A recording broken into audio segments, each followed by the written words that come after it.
अस्सलाम वालेकुम, आदाब, ऑनरेबल मेंबर्स। अगर जो हमने टूटा फूटा बोला है, अगर आप लोग उससे इत्तेफाक करते हैं तो मैं आपसे दरख्वास्त करूंगा कि हमारे पैनल को हमें अगर एक मौका और देंगे तो इंशाल्लाह जो चीज़ें रह गई हैं तो हम उसको पूरा करने की पूरी कोशिश करेंगे। उसमें हम आपकी दुआओं की दरख्वास्त करेंगे और अल्लाह से दुआ करेंगे कि हमें हिम्मत दे और ताकत दे, ताकि वो जो चीज़ें रह गई हैं और जो मेंबर सोचते हैं होना चाहिए वो इंशाल्लाह करेंगे। नई टीम आई तो उन्हें नहीं मालूम हुआ कि प्रॉब्लम्स कहाँ हैं, तो हम इंशाल्लाह एक ब्रिज का काम करेंगे इंशाल्लाह। आपने बात की चाय की करें, वहाँ पर कल्चर सेंटर की बात करें, हर बात हुई।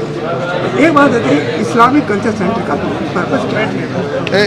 देखिए उसका उसका पर्पस है कि इंटरफेथ मुस्लिम क्रिश्चियन, मुस्लिम हिंदू, मुस्लिम बुद्धिस्ट, उनसे आपस में बात हो। जो अगर कोई मिसअंडरस्टैंडिंग है, कोई गलत फहमी, तो उसको दूर किया जाए और just to promote international brotherhood. तो इंटरनेशनल ब्रदरहुड बाद में है कि पहले इंडियन जो हमारे लोग हैं उनके साथ हम मिल करके, और जो दूसरा जो इंटरनेशनल माहौल बन रहा है कि मैं मिन्स नहीं करूँगा कि मुसलमान टेररिस्ट हैं, तो यहाँ पे जो गलत फहमी है तो हम दूर करें।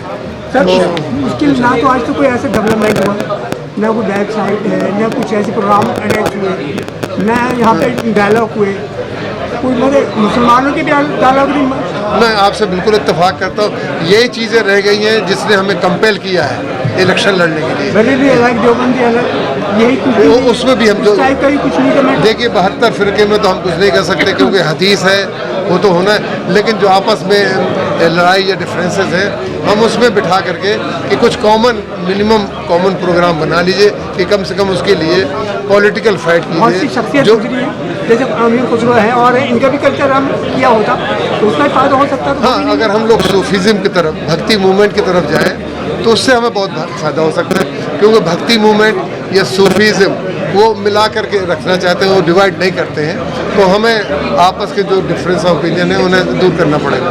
तो ऐसा है ही नहीं कि जो बस से ये दरख्वास्त करूँगा कि हमने अल्हम्दुलिल्लाह अल्लाह का लाख लाख करम है, किसी किस्म का भी कोई दाग हम लोगों पर नहीं है। और क्योंकि मैं फाइनेंस से रिलेटेड रहा और फाइनेंस मेरे हाथ में रहा, तो मैंने अल्लाह का लाख लाख करम है, किसी भी हमारे मेंबर ने, इवन प्रेसिडेंट, वाइस प्रेसिडेंट, ये हम सब लोगों ने बहुत इसको ईमानदारी से चलाया। इशूज़ अपनी जगह रहे, वो एक अलग चीज़ है। वो इशूज़ में सिर्फ एक 75 वाली बात है, इसके अलावा और कुछ नहीं है। बाकी अंडरस्टैंडिंग चलाना, उनकी मोहब्बत और उनके सपोर्ट करने में हम हमेशा उनके साथ रहे। और इवन आज सेंटर का नाम भी सिर्फ इसीलिए रहा कि हम सब लोगों ने हमेशा उनको सपोर्ट किया और सेंटर आगे बढ़ता चला गया। आज लोग 1-1 लाख रुपए देकर भी इसकी मेंबरशिप हासिल करना चाहते हैं, लेकिन इन सब चीज़ों में हम सब लोगों की एक यूनिटी और उनके सपोर्ट रही, जिसकी वजह से आज सेंटर माशाल्लाह इस लेवल पर पहुंचा है। अब बहुत से बातें आ रही हैं कि साहब सेंटर में ये नहीं हुआ, वो नहीं हुआ, रुपये सेंटर में नहीं हुआ, तो आज सेंटर का नाम तो माशाल्लाह पूरी दुनिया में है। बस ये है कि रिकग्नाइज़ करने में यह है कि लोग सारे जितने भी हैं पूरी दुनिया में वो सिराज भाई को जानते हैं। अच्छा, इसके अलावा हम लोग को बैक में है, ये वेट कर रहे थे कि वो इनका 75 ईयर्स का जब होगा तब सब हम लोग आगे आ जाएंगे। अब अचानक उनके जहन में एक ज़िद आ गई, एक चीज़ आ गई। बहरहाल एक इशू सिर्फ वही हमारे डिफरेंसेस का रहा, इसके अलावा हमारा आपस में कोई डिफरेंसेस भी नहीं रहा। सभी लोगों ने हमेशा उनको भी सपोर्ट किया और आपस में एक दूसरे को भी सपोर्ट किया। बहुत सी चीज़ें हम लोगों ने पॉइंट आउट भी की, बहुत सी चीज़ें रह गई जो कि कुछ इशूज़ थे, कुछ मामले थे, कम्युनिटी से रिलेटिव भी चीज़ें थी, लेकिन वो मिनट्स में आते थे, बाद में वो मिनट्स में नहीं होते थे, वो उनका अपना एक मामला था, उसमें हम कुछ नहीं कह सकते। वो हम ये वेट कर रहे थे कि इनके 75 ईयर्स के बाद में फिर जो दूसरा प्रेसिडेंट आएगा, जो भी संभालेगा, तो उससे ये सारी चीज़ें जो रह गई हैं उसको पूरा करवाया जाएगा और कम्युनिटी से रिलेटेड जो भी चीज़ें हैं उन सब इशूज़ को, उन सब चीज़ों को गवर्नमेंट के सामने भी रखा जाएगा और गवर्नमेंट से मिला भी जाएगा। गवर्नमेंट चाहे कोई भी हो, हम सब गवर्नमेंट की रेस्पेक्ट करते हैं और अपनी रेस्पेक्टफुली ही गवर्नमेंट के पास जाते हैं, पूरे डेलीगेशन की शक्ल में, ना कि अकेला सिंगल कोई आदमी जाए। सिंगल आदमी की वैल्यू इतनी नहीं होती, काम नहीं होता जितना डेलीगेशन का असर पड़ता है।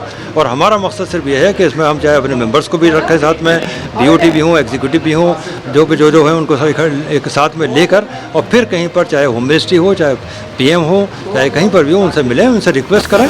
काम का होना ना होना वे गलत बात है, लेकिन कोशिश तो होनी चाहिए। बहुत बहुत शुक्रिया। वो आप सबको मालूम है कि इंडिया इस्लामिक कल्चर सेंटर का इंतखाब पिछले कई हफ्तों से इस मरहले में चीज़ें चल रही हैं। और आज इस 16 में हम यहाँ इकट्ठा हुए हैं, इसका मकसद है कि आगे का रद्द-ओ-अमल तय किया जाए और मुस्तक़बिल को किस तरीके से सुनहरा बनाया जाए, इस पर बात करें। मैं गुजारिश करता हूँ तमाम लोग जो ऊपर की मंजिलों में हैं वो भी यहाँ तशरीफ़ ले आएँ और जिससे हम इस प्रोग्राम का आगाज़ कर सकें। हमारे प्रेस के साथी भी जो मौजूद हैं, मैं उनको खुशामदीद कहता हूं, और जो अभी ऊपर की मंजिल में हैं या कहीं और हैं, उनसे मैं दरख्वास्त करता हूं कि वो तशरीफ़ लाएं और अपनी जगह लें। किसी भी चीज़ को शुरू करने से पहले उसके बाद वाइस प्रेसिडेंट के लिए हमारे पैनल से जनाब अहमद रज़ा साहब, उसके बाद बीओटी के लिए हमारे पैनल में भी और लगातार 3 बार से इस्लामिक सेंटर में भी मौजूद और अपनी आवाज़ को बुलंद तरीके से रखने वाले IPS कमर अहमद साहब को मैं आवाज़ देता हूँ।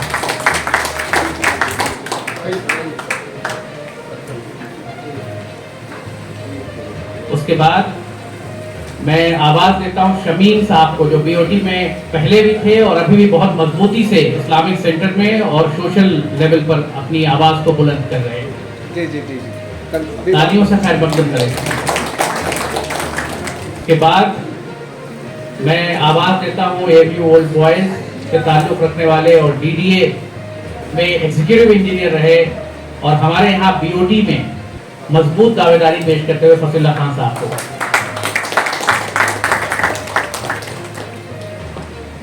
और आखिर में मैं आवाज़ देता हूं एग्जीक्यूटिव से हमारे यहाँ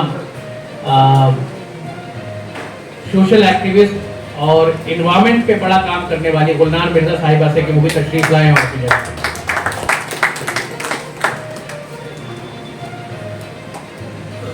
प्रोग्राम के आगाज में सबसे पहले मैं अपने पैनल से आप सबका इंट्रोडक्शन कराना चाहता हूं।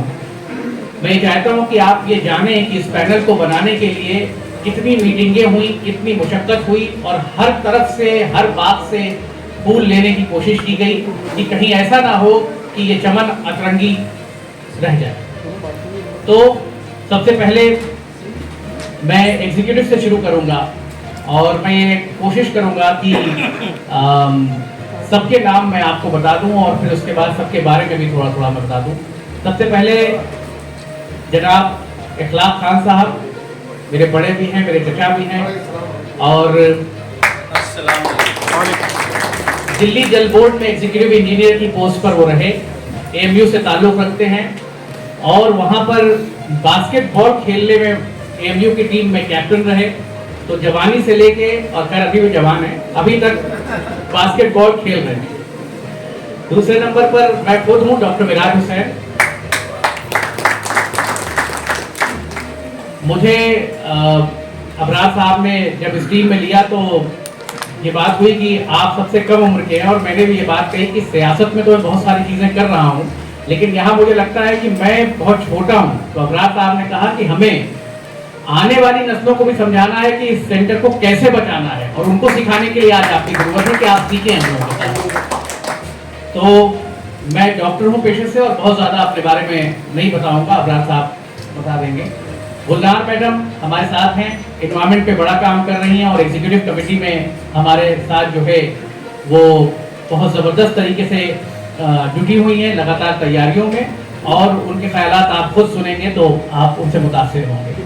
और एग्जीक्यूटिव कमेटी में शहजाद साहब, मोहम्मद शहजाद अंसारी साहब हमारे बीच हैं। अभी कहाँ है शहजाद साहब? शायद यहाँ दिख नहीं रहे हैं, तो ऊपर इंतज़ाम में हैं। वो हमेशा जो है इंतज़ामों में लगे रहते हैं, एग्जीक्यूटिव इंजीनियर रहे MCD में और बहुत दानिशमंद और तेज तर्रार इंसान। अब मैं BOT की लिस्ट बतानी शुरू करूं तो सबसे पहले फसीला भाई, फसीला खान साहब, अभी मैंने वो स्टेज पर तशरीफ फरमा है।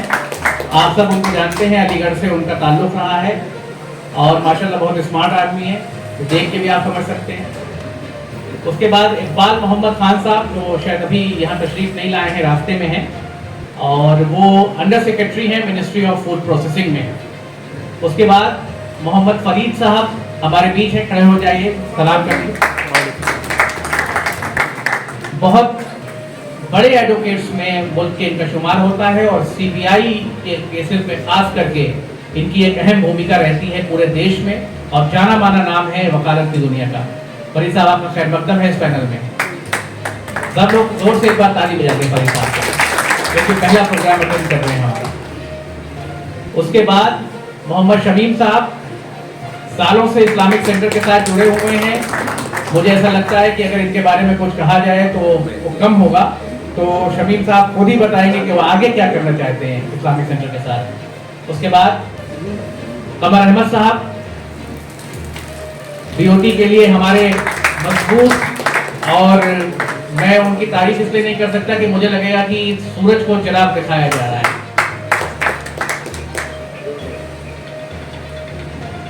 और आखिर में मेरे भाई और मेरे दोस्त भी हैं, और एयरपोर्ट अथॉरिटी में जो है अभी डिप्टी डायरेक्टर हैं साजिद खान साहब, साजिद अली साहब, बहुत ही फाल और ज़बरदस्त शख्सियत के मालिक हैं, और इंशाल्लाह बीओटी में जीत के वो पहुंचेंगे।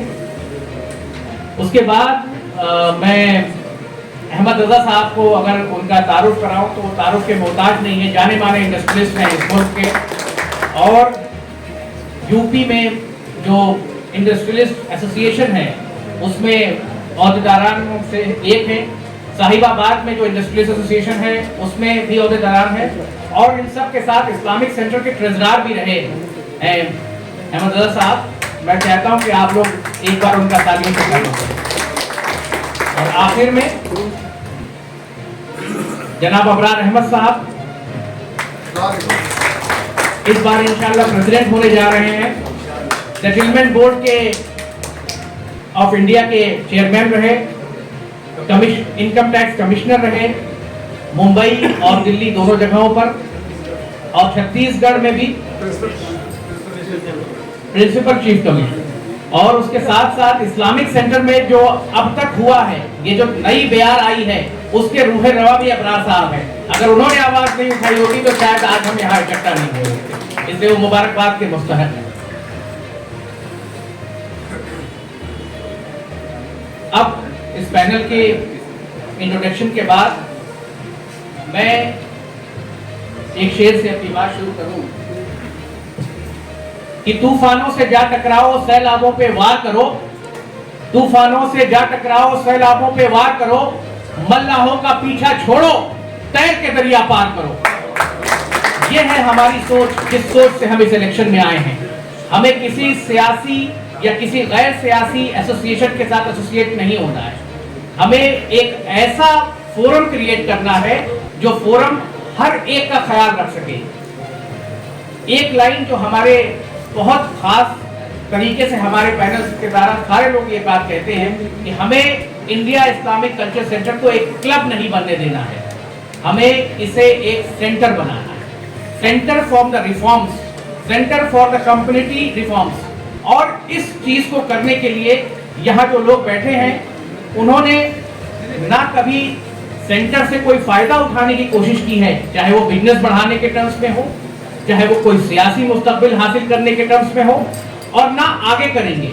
ये टीम खालिस और खालिस इस्लामिक सेंटर के काम आने के लिए, इस्लामिक सेंटर को आगे बढ़ाने के लिए, इस्लामिक सेंटर के उस वजूद को पाने के लिए जिस वजूद को हमने पढ़ा है, जिसको हमने सुना है, उसको हासिल करने के लिए ये टीम काम कर रही है और ये टीम काम करती रहेगी। मैं आवाज दूंगा एमसीडी के जाने माने नाम और general secretary, x general secretary रहे इंजीनियर्स एसोसिएशन के जनाब एपी खान साहब को कि वो आए और अपनी बात यहाँ रखें।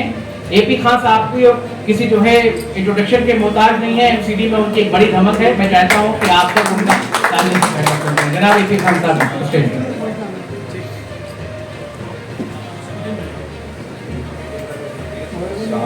जनाब सेंटर के बरादरान मोहतरमा, मैं MCD से रिटायर इंजीनियर हूँ और सेंटर से कई सालों से जुड़ा हुआ हूँ। इससे पहले सब लोगों ने कारकर्दगी देखी। जो पहले ग्रुप था राज कुरैशी साहब का, कई सालों से काबिज थे और इस सेंटर का जो मकसद होना चाहिए, जो हमें अपनी बहबूदगी के लिए, अपनी कम्युनिटी की बहबूदगी के लिए, अपने नेशन के लिए, अपने लोगों के लिए ख्याल और गौर फिक्र करनी चाहिए, वो हमें सब नज़र नहीं आई। अब हमारे बीच में हमारा जो नया पैनल है इस वक्त आपके बीच में इंट्रोड्यूस कराया डॉक्टर साहब ने, तो मैं इनकी सबकी तारीफ करता हूँ और माशाल्लाह सब लोग अच्छे हैं। हर शोबे से छांट के फूल लिए गए हैं और उम्मीद है कि जो सेंटर का मकसद है कि हमारी जो इस्लामिक कल्चर एक्टिविटीज़ हैं जो हमें बहुत कुछ सिखाती हैं और हमें हमारे शोबे में, हमारी सोसाइटी में हमें ये सारी चीज़ें वापस मिलनी चाहिए हमारे सेंटर के ज़रिए से, जो वर्ल्ड वाइड मशहूर है अपने मकसद के लिए। तो मैं इन सेंटर के नए जो अबरार साहब के क़यादत में इस वक्त जो लोग आए हैं पैनल में अपने इंतजाम देने के लिए, अपनी खसूसी सर्विसेज देने के लिए, मैं उनको तारीफ करता हूँ, मैं उनका सपोर्ट करता हूँ। और MCD से मेरे जितने भी मेंबरान हैं और जो मेरे टच में हैं, मैं उनको सबको कोशिश करूँगा कि सब लोग साथ में जुड़ें। रसूलुल्लाह साहब के साथ हम बहुत सालों से जुड़े हुए हैं। शहजाद अंसारी साहब हमारे सीनियर हैं, वो जुड़े हुए हैं। जनाब हमारे दिल्ली जल बोर्ड के जनाब अखलाक साहब, वो भी इंजीनियर हैं। तो इसमें डॉक्टर भी हैं, इंजीनियर भी हैं, एडवोकेट्स भी हैं, आपके बिजनेसमैन भी हैं, सब लोग हैं। अभी हमारे बीच में शुजात साहब आ गए हमारे MCD के, तो बहुत लोग हैं और हम लोग अपना सर्विसेज आगे देते रहेंगे। और बहुत शुक्रिया आप लोगों ने हमें बुलाया और हम हर मकसद में, हर कोने में, हर सिस्टम से आपके साथ जुड़े रहेंगे और पैनल को पूरा सपोर्ट करेंगे। शुक्रिया।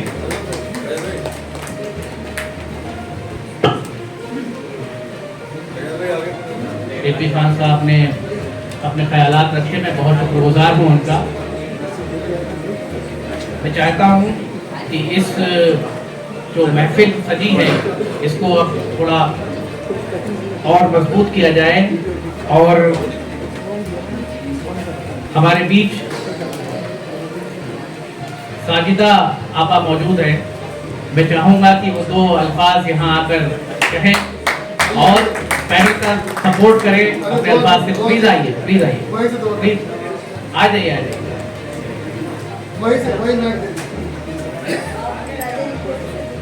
नहीं, आप तो बोल लीजिए फिर। हम कहते हैं आप दुआओं से नवाजें।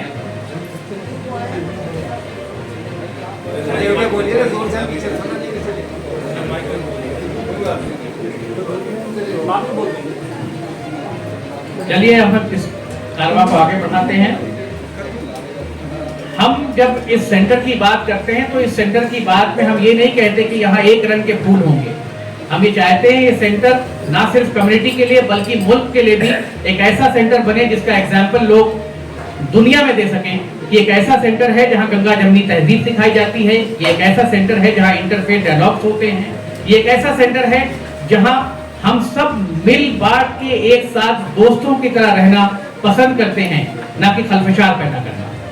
मैं आवाज देता हूँ जनाब परम यादव साहब को कि वो आए और आके अपने ख्यालात का इजहार करें। परम यादव साहब प्रेसिडेंट हैं ऑल इंडिया DDA एसोसिएशन के, जनरल सेक्रेटरी हैं दिल्ली इंजीनियरिंग एसोसिएशन के और जाना माना चेहरा हैं इस दिल्ली शहर का। परम यादव साहब भाई।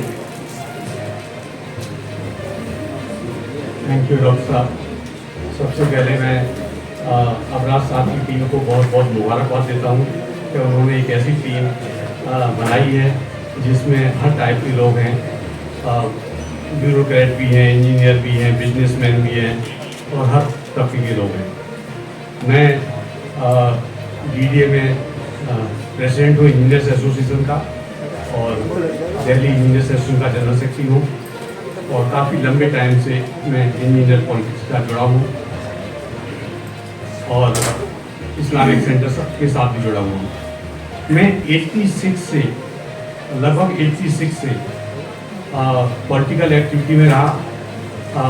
रसूलुल्लाह खान साहब हमारे साथ लगातार DDA इंजीनियर्स एसोसिएशन में जुड़े रहे, फिर दिल्ली इंजीनियर्स एसोसिएशन में जुड़े रहे। 2 मीटिंग पहले भी हुई हैं इस इलेक्शन के सिलसिले में। तो मैंने एक ही बात कही कि जहाँ रसूलुल्लाह खान होंगे वही टीम मेरी होगी। और लास्ट में उन्होंने अबरार साहब के साथ बनाया, तो मैंने कहा ये आपने टीम बिल्कुल सही चुनी है। इसका मकसद इस्लामिक सेंटर को कम से कम उस माहौल से निकालना है जिसमें वो सिर्फ कॉफ़ी शॉप बन के रह गई है। जाइए, कॉफ़ी पीजिए, अपनी बात करिए और चले आइए। जो इस्लामिक सेंटर का असली मकसद था वो पूरा नहीं हो रहा है। तो मुझे लगता है कि ये टीम डेफिनेट इस्लामिक सेंटर को उस मुकाम तक पहुंचाएगी जहां तक उसको पहुंचना चाहिए था, और इसमें आप सबका सहयोग बहुत ज़रूरी है। हमारे साथ AP खान साहब भी आए हुए हैं जो MCD में हैं। लगभग इस्लामिक सेंटर के हमारे संपर्क में 150-200 लोग हमारे संपर्क में हैं। और Aligarh university old boys association में जब भी हमारी टीम जिसके साथ खड़ी हो गई, इसमें कोई शक नहीं है वही टीम जीती आज तक। और अबरार साहब की टीम के साथ हमारी टीम आज खड़ी है, तो उम्मीद है कि पूरी की पूरी टीम अबरार साहब की इस टीम के मदद से जरूर पूरी विजयी होकर आएगी। और हमने काम शुरू भी कर दिया है। हमने पीछे एक CSOI में मीटिंग भी रखी थी जिसमें सब लोगों को बता दिया गया था, और हम लोग अपना टेलीफोन से लोगों से बातचीत कर रहे हैं, और 15-20 दिन के अंदर हम 100-150 लोगों को पूरी तरह से आपस में सबसे बातचीत करके और पूरा पुख्ता कर देंगे कि पूरी टीम को वोट दें। एक आदमी को नहीं देना है तो पूरी टीम को दीजिए, एक आदमी को दिया तो मकसद आपका बेकार हो जाएगा। सो मैं इसके साथ ही आपको अग्रिम जीत की बधाई देता हूं और उम्मीद करता हूं कि टीम आगे आपके उम्मीदों का पूरा खरा उतरेगी। धन्यवाद।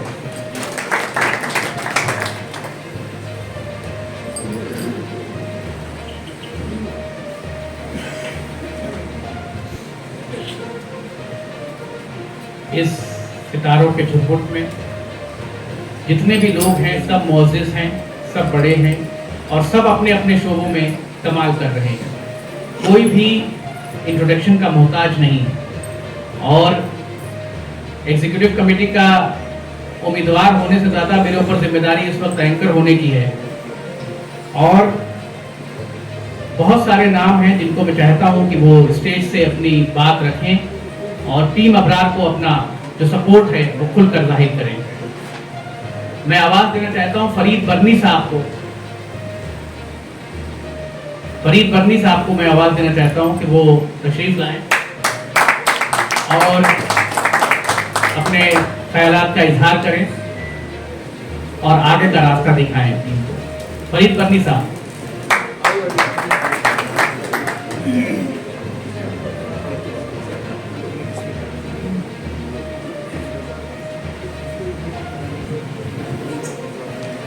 अस्सलाम वालेकुम।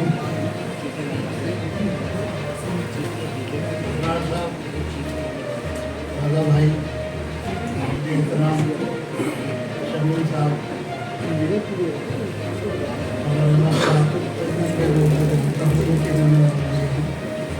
ये बहुत 20 साल से इस इदारे को कायम करने के लिए जो एक कुर्बानियाँ हैं, जो लोग यहाँ पर इदारे से ज़्यादा टाइम से जुड़े हुए हैं वो बहुत बेहतर तरीके से जानते होंगे कि किस तरीके से इस इदारे को इन लोगों ने खड़ा किया है।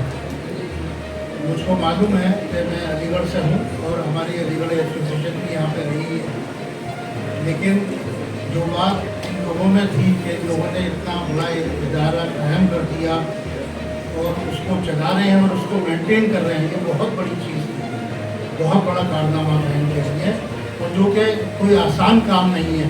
या जितने भी लोग बैठे हैं इस बात को अगर सीरियसली सोचे कि दिल्ली जैसे शहर में एक ऐसा इदारा कायम करना और उस इदारे को चलाना बहुत बड़ी बात है। आपने देखा होगा कोई भी घर हो, कोई कोई जगह हो कुछ देर के लिए देखी रह जाती है, तो वहाँ पर जो है गंदगी और पेड़ पौधे उगने शुरू हो जाते हैं और ऐसा हो जाता है कि वहाँ पर कोई जाना ही पसंद नहीं करता। अल्हम्दुलिल्लाह आज अब सब लोग आप सेंटर के अंदर जाते हैं, कदम रखते हैं, तो आपको महसूस होता होगा कि आप किस जगह जा रहे हैं और कितनी खुशी आपको हासिल होती है। वो सब कुछ जो है अबरार साहब की मेहनत, और सबसे बड़ी बात तो ये कहूँगा कि इस शख्स ने शुरू से लेकर आखिर तक सिराज साहब का साथ दिया, उनके साथ कंधे से कंधा मिलाकर इस इदारे के लिए काम किया, बहुत मेहनत करी। और उसमें अमर अहमद साहब हैं और शमीम साहब, रजा साहब, ये पुराने जुड़े हुए हैं। इन सब लोगों ने उनका साथ देकर इस इदारे के लिए हर तरीके से कुर्बानी दी। यहाँ तक कि इन्होंने इस बात की भी कुर्बानी दी कि अगर सिराज साहब ने कोई बात कही है तो इन्होंने उसको बर्दाश्त किया और माना और खामोश रहे।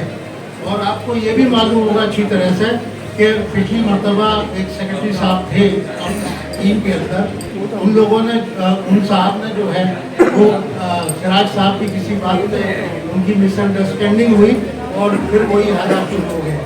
सबसे बड़ी बात यह है, सबसे बड़ी तारीफ की बात यह है इस टीम के लिए कि इन लोगों ने एक कोऑर्डिनेशन के साथ में सबके साथ कंधा मिला के और अपने नफ्स को काबू में रख के और बर्दाश्त करके और एक टीम को कायम किया और उस टीम के जरिए और इदारा शक्ल में आया और इदारा आज तक आप सब लोगों के सामने।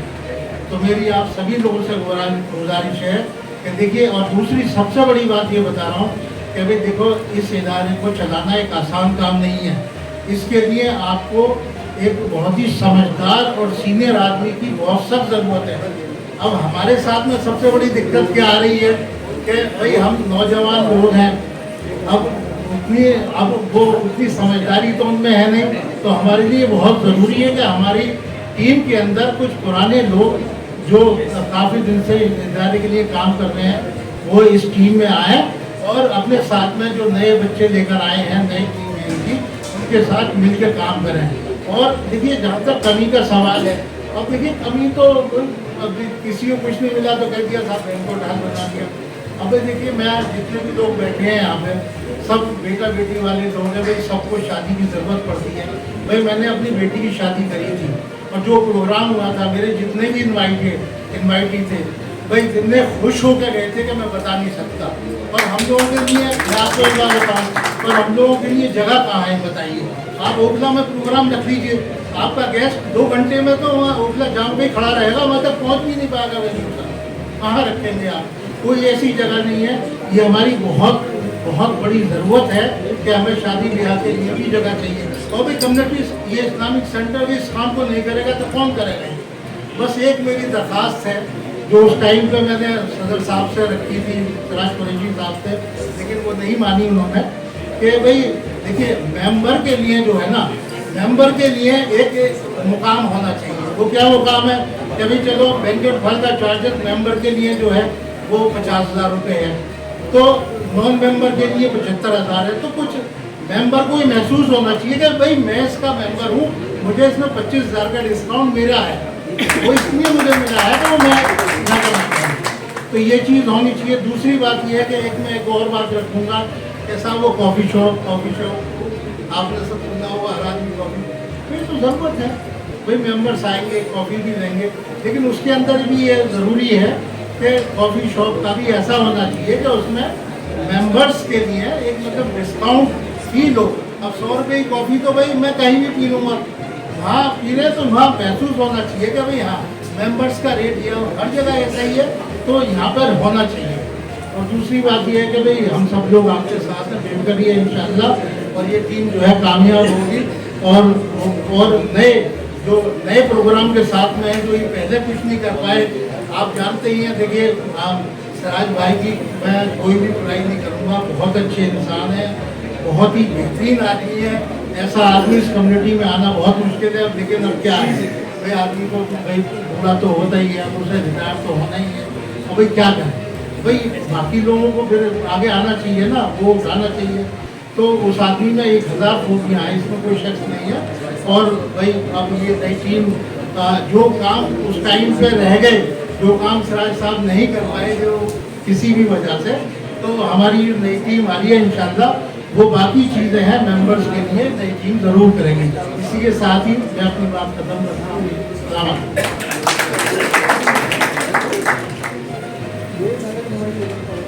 फरीद भाई ने बहुत तफसीली तौर पर अपनी बात रखी और बहुत अच्छी बातें यहाँ रखी। बहुत बहुत शुक्रिया फरीद भाई। वो और होंगे जिन्हें अंधेरों ने डस लिया, वो और होंगे जिन्हें अंधेरों ने डस लिया, हमने तो दम लिया नया सूरज निकाल के। इस उम्मीद के साथ हम सेंटर को आगे ले जाने की कोशिश कर रहे हैं और टीम अबरार इस तरीके से इस बात के लिए अपना फुल प्रूफ प्रोग्राम आज आपके सामने रखेगी कि कैसे हम सेंटर को डायरेक्शन देंगे और कैसे हम सेंटर को एक नए उरूज की तरफ ले जाएंगे। किसी ने मुझसे कहा था कि जितना काम हो गया उसके बाद क्या काम बाकी है, तो मुझे ऐसा लगता है जैसे खाना खाना रोज जरूरी है, वैसे ही काम करना भी रोज जरूरी है और ये टीम रोज अपना काम और अपनी जिम्मेदारी को निभाएगी। इस वादे के साथ मैं आवाज देता हूँ जनाब फरीद साहब को, एडवोकेट फरीद साहब को, जो हमारे बोर्ड ऑफ ट्रस्टीज में जो है इलेक्शन में हमारे पैनल में हैं, और वो आए और अपना इशारे करें।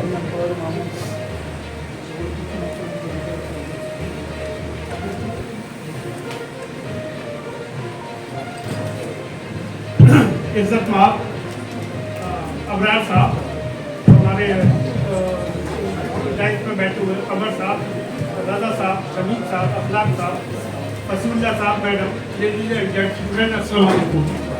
जैसा कि आप जानते हैं ये इलेक्शन बड़ा चैलेंजिंग हो गया और मैंने इस चैलेंज को क्यों कह रहा हूँ, एक्चुअली मैं तो सर्विस में था और जब मैंने देखा ये हमारे जो है लोग कोर्ट में चले गए तो मुझे बड़ी तकलीफ हुई बात ये सुन के कि कोर्ट में हमारा इशू वहाँ जाकर सेटल होगा, तो मुझे बड़ा एहसास हुआ इस बात का। मैं तो सर्विस में था, मैंने सोचा क्यों नहीं अब हमारी ज़रूरत है सेंटर में जाने की, तो मैंने तो इसलिए बियारस लिया।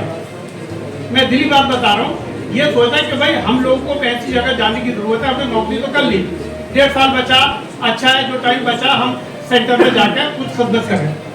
और खिदमत मैं इस लिहाज से करना चाहता हूँ जो एक्चुअली मेरी सारी फैमिली लीगल में है, सभी तीनों बच्चियाँ लीगल फील्ड में है, एडवोकेट हैं, तो मैं तो चाहूँगा अगर मुझे आप लोगों ने मौका दिया, इस पैनल को अगर दिया, मैं तो चाहूँगा यहाँ जुडिशरी की कोचिंग से शुरुआत करूँ, क्योंकि मेरे यहाँ सभी लीगल फील्ड है और सभी साथी लीगल में हैं, तो कम से कम मैं इतनी ज़रूर आपको कह सकता हूँ कि सभी फ्री सर्विस लीगल से दिलवा सकता हूँ।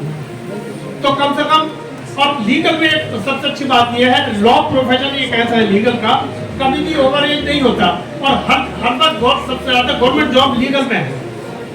सिविल सर्विस के लिए तो हमारे काफ़ी इदारे चल रहे हैं, जामिया भी करा रहा है, हमदर्द भी करा रहे हैं, सर्वोकॉन वाले भी करवा रहे हैं, लेकिन मैं ये देख रहा हूँ कि लीगल में बहुत कम है हमारे जो कोचिंग हो रही है। तो मैं ऐसा महसूस करता हूँ कि अगर आप लोगों ने मौका दिया तो कम से कम जुडिशरी की कोचिंग मैं स्टार्ट कर सकूँ और फ्री कोचिंग इंशाल्लाह दिलवाऊंगा, क्योंकि मेरे पास पूरा ग्रुप है लीगल का, तो सभी खिदमत करने को तैयार हैं, मेरे साथी हैं, सब रिटायर हो रहे हैं, तो मैं इंशाल्लाह वो फ्री सर्विस दिलवाऊंगा। अब अभी जैसे कि आप लोगों ने कहा ये पैदल क्यों जरूरत पड़ी, तो अबरार भाई ने इसको बड़ा स्टडी करके इन्होंने पूरा एक सभी लोगों को मिलाया है, और अभी जैसे इंजीनियर साहब ने कहा एक चमन बनाया है, तो ये चमन बहुत अच्छा होता है जिसमें हर तरह के फूल होते हैं। तो आप देखिए इसमें हर तरह के फूल है, इसको पानी की जरूरत है, पानी आप लोगों को देना है। 11 अगस्त को याद रखिए कि पानी देने सबको जाना है, आपके पानी की हमें जरूरत पड़ेगी, और सभी का ध्यान रखें। मैं सभी के पूरे पैनल की तरफ से रिक्वेस्ट करूंगा, हम लोगों को सब ध्यान रखें, 11 अगस्त को जरूर सब। अच्छा होता क्या है, लोग कभी कभी अलकस्मा आ जाते हैं, नहीं निकल पाते हैं, सभी से गुजारिश मेरी ये होगी कि सबको लेकर आए, कम से कम जितने भी कॉन्टैक्ट में सबको लेकर 11 अगस्त को जरूर पहुंचे। इसी के साथ मैं अपनी बात खत्म करूंगा। बहुत बहुत शुक्रिया। अस्सलाम वालेकुम।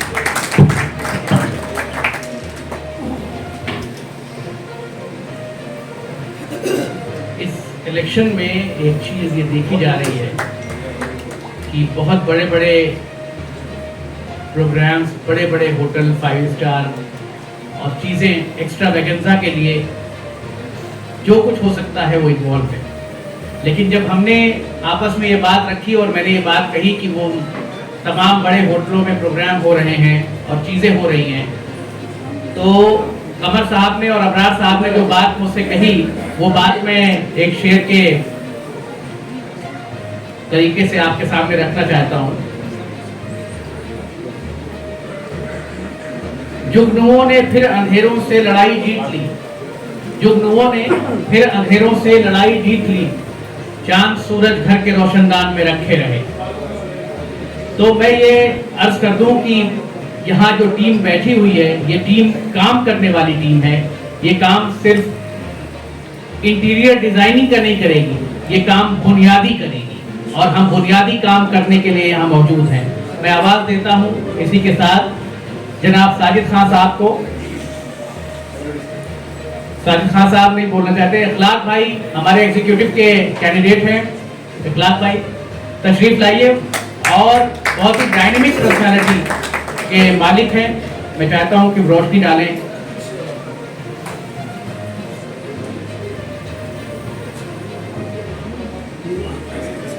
अस्सलामु अलैकुम।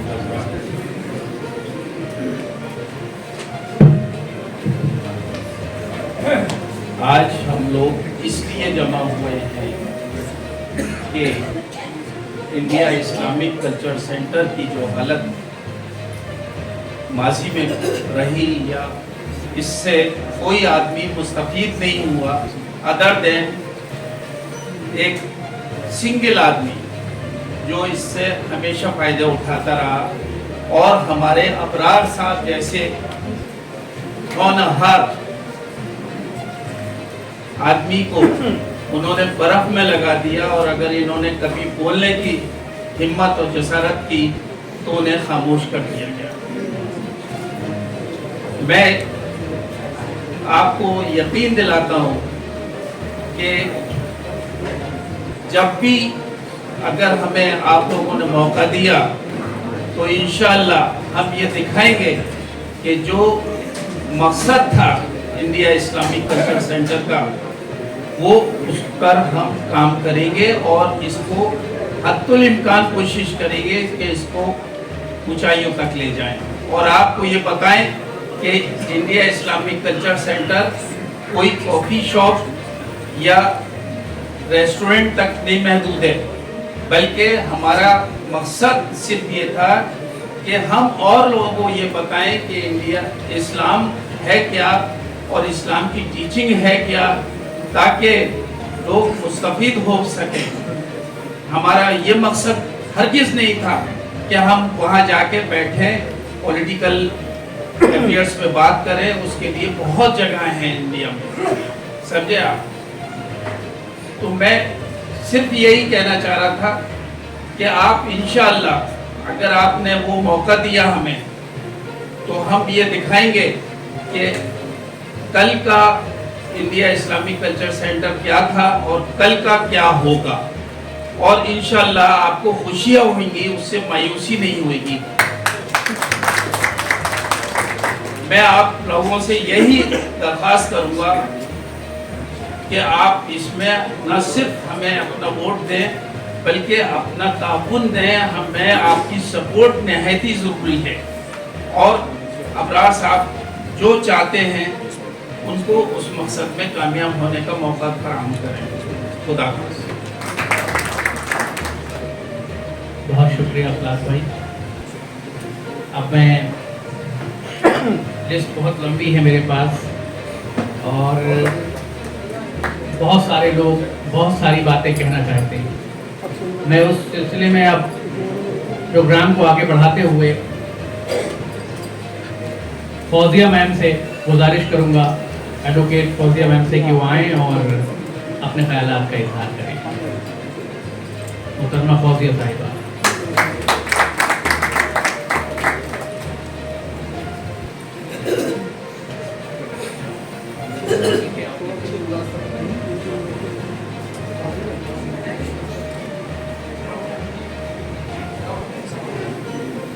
अस्सलाम वालेकुम वरहमतुल्लाहि वबरकातुहू। सबसे पहले मैं शुक्रिया अदा करना चाहूँगी फसीलुल्लाह साहब का, जिन्होंने मुझे इस ऑगस्ट गैदरिंग में बुलाया और मुझे यहाँ बोलने का मौका दिया। फसीउल्लाह साहब को मैं बहुत करीब से जानती हूँ क्योंकि हम एक ही काबीना में थे साथ में. He was the president of Aligarh Muslim University Old Boys Association and I was the senior joint secretary. So in fact the leadership role that he has played, जो leadership का जो दायरा उन्होंने निभाया और हम लोगों ने जो as a cabinet उनसे सीखा, वो बहुत ही हौसला अफजाई बढ़ाने वाला था. और हम लोग जो हमें नहीं पता था वो फसीउल्लाह साहब ने हमें सिखाया कि लीडर कैसे बनते हैं, नहीं लीडर कैसे रहते हैं. सो एक बात मैं उनके बाकी सब भी यहाँ पर जो बैठे हैं मैं उनको भी अपना सलाम कहना चाहूँगी. And I am sure this is a big team and this is a very great team. एक क्योंकि मैं अलीगढ़ मुस्लिम यूनिवर्सिटी से ताल्लुक़ रखती हूँ तो एक शेर से शुरू करना चाहूँगी आप सबका हौसला बढ़ाने के लिए और इस उम्मीद से कि ये टीम जीत कर आए. मौसमों की खबर नहीं रखता परिंदा जो पर नहीं रखता, मौसमों की खबर नहीं रखता परिंदा जो पर नहीं रखता, मंजिलें देखता हूँ मैं फासलों पर नजर नहीं रखता. तो ये वो फासला है जो तय करना है. एक इंडिया इस्लामिक सेंटर जो हमारे इस देश का दायरा है, एक वाहिद दायरा है वो इंडिया में जहाँ से उस प्लेटफॉर्म से काफ़ी सारी चीज़ों को अंजाम दिया जा सकता है, इंतकाम दिया जा सकता है. और जो आजकल का in the present political scenario India Islamic Centre has to play a role which nobody else can play, and that can be only played with the dynamic team that is sitting on the stage. I request for a big applause for them.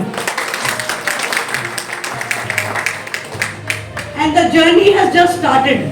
ये सिर्फ शुरुआत है.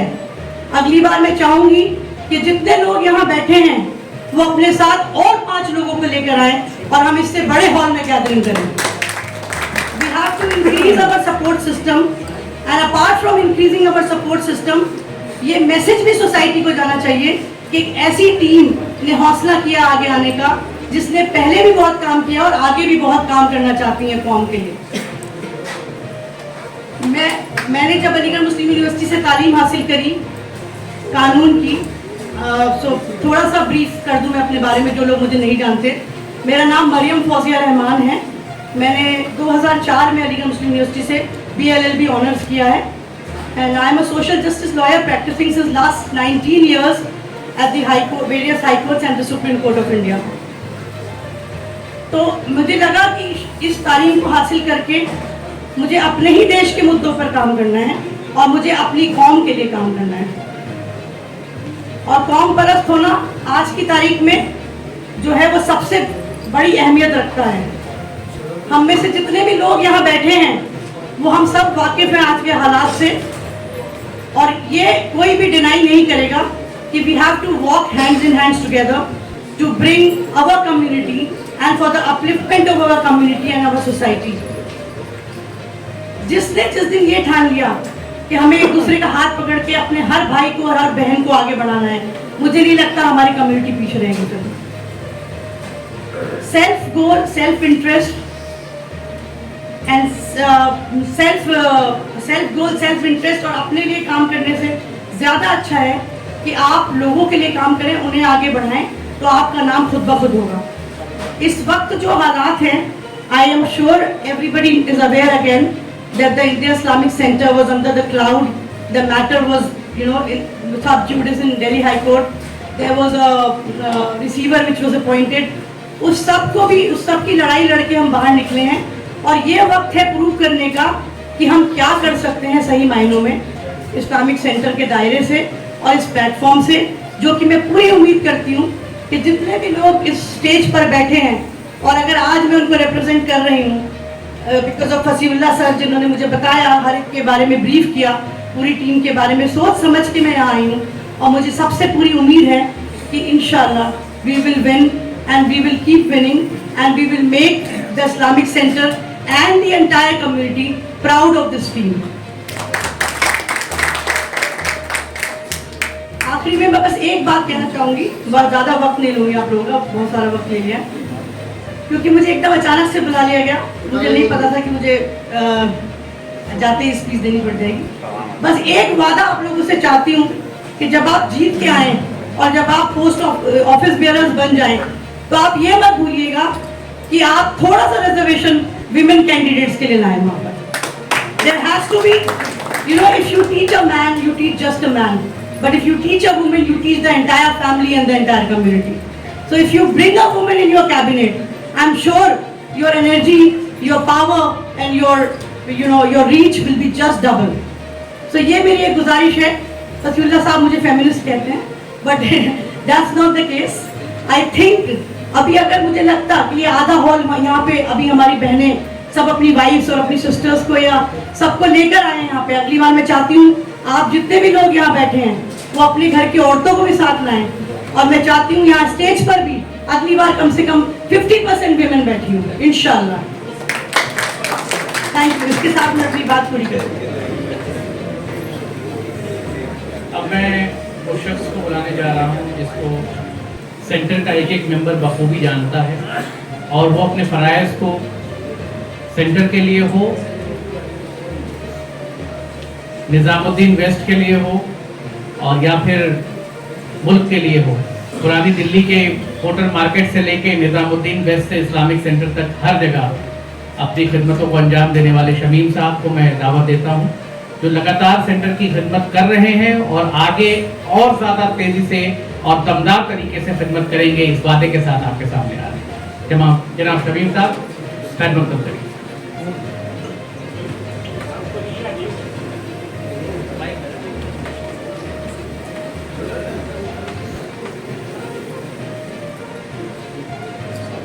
अस्सलाम वालेकुम।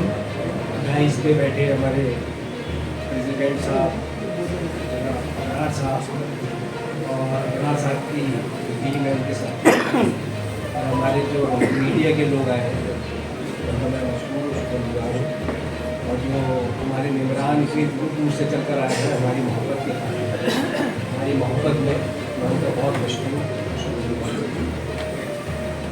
देखें, अबरार साहब ने बहुत अच्छा, बहुत बड़ा काम किया कि अगर हम यहाँ आज बैठे हैं ना और इलेक्शन साफ सुथरा हो रहा है, होगा इंशाल्लाह ताला, वो सिर्फ और सिर्फ अबरार साहब की वजह से। एक इशू था 75 साल की एज का, वो अबरार साहब ने नहीं चलने दिया। अबरार साहब ने हमेशा ये कहा कि जो हमारा मेमोरेंडम ऑफ एसोसिएशन है हमें उसको फॉलो करना चाहिए।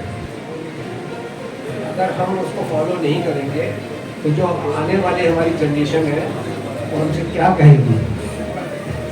तो अल्हम्दुलिल्लाह ये बेड़ा उठाया अबरार साहब ने, और अबरार साहब ने हमें साथ दिया, अहमद साहब को साथ लिया,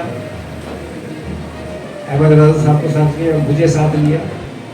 तो हम सब मिलके वो हमने वो काम किया कि आज सेंटर माशाल्लाह जो काम हमने 10 महीनों में 12 महीने में करा है वो आप सब लोगों ने देखा है, और आगे भी अगर आप लोग हमें कनेक्ट करके लाए तो इंशाल्लाह ताला इससे ज़्यादा 100% ज़्यादा काम होगा इंशाल्लाह ताला अबरार साहब के रहने पर। जो हमारे मकासद है इसमें वो अबरार साहब बताएंगे आपको, कमर साहब बताएंगे हमें आगे क्या करना है, हमारी प्लानिंग क्या है। और जो हमारी बाकी की टीम जो अबरार साहब ने सेलेक्ट करी है वो आपको मालूम है कि सारे माशाल्लाह नौजवान लोग हैं और काम करने वाले लोग हैं, और आप उनको नाउम्मीद नहीं होने देंगे, ये हम मेरा यकीन है। और मैं वादा करता हूँ आपसे पूरी तरह कि आपको नाउम्मीद ही नहीं होगी, और हम आप इमरान के लिए जो है वो बैठने की जगह भी बनाएंगे, अच्छी जगह बनाएंगे जहाँ पे आप फ़ख्र महसूस करें यहाँ हम इंडिया इस्लामिक कल्चर सेंटर के मेम्बर हैं।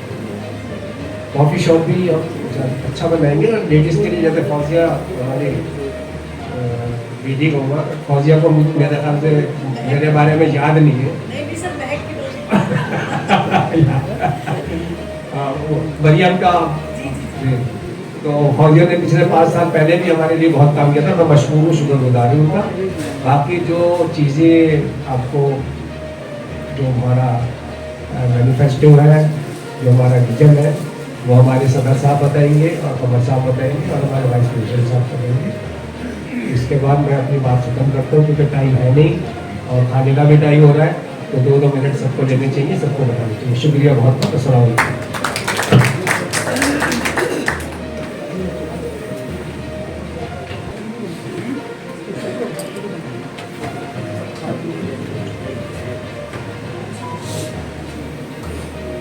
अब मैं आवाज़ दूंगा जनाब फसीउल्लाह खान साहब को। वो हमारे पीओटी के उम्मीदवार भी हैं, बड़े भाई भी हैं, एएमयू में ओल्ड बॉयज एसोसिएशन के प्रेसिडेंट भी रहे, डीडीए में अपनी सर्विसेज दी एग्जीक्यूटिव इंजीनियर की तरीके से। और कोई ये नहीं मानेगा कि वो रिटायर हो गए हैं, मैं तो नहीं मानता। अभी वो एक पारी और खेलने को तैयार हैं और ज़बरदस्त तरीके से वो पारी वो इस्लामिक सेंटर में खेलेंगे इंशाल्लाह।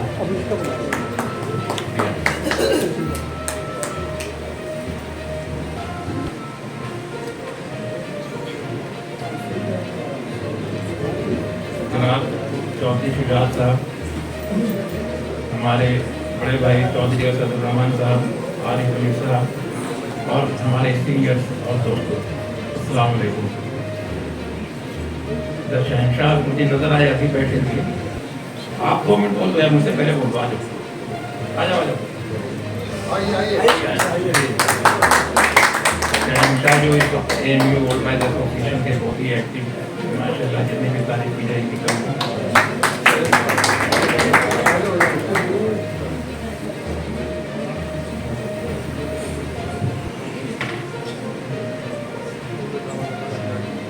मैं बहुत देर तो आसमां पे रह नहीं सकता, मैं बहुत देर तो आसमां पे रह नहीं सकता, मगर ये बात जमीन से तो कह नहीं सकता।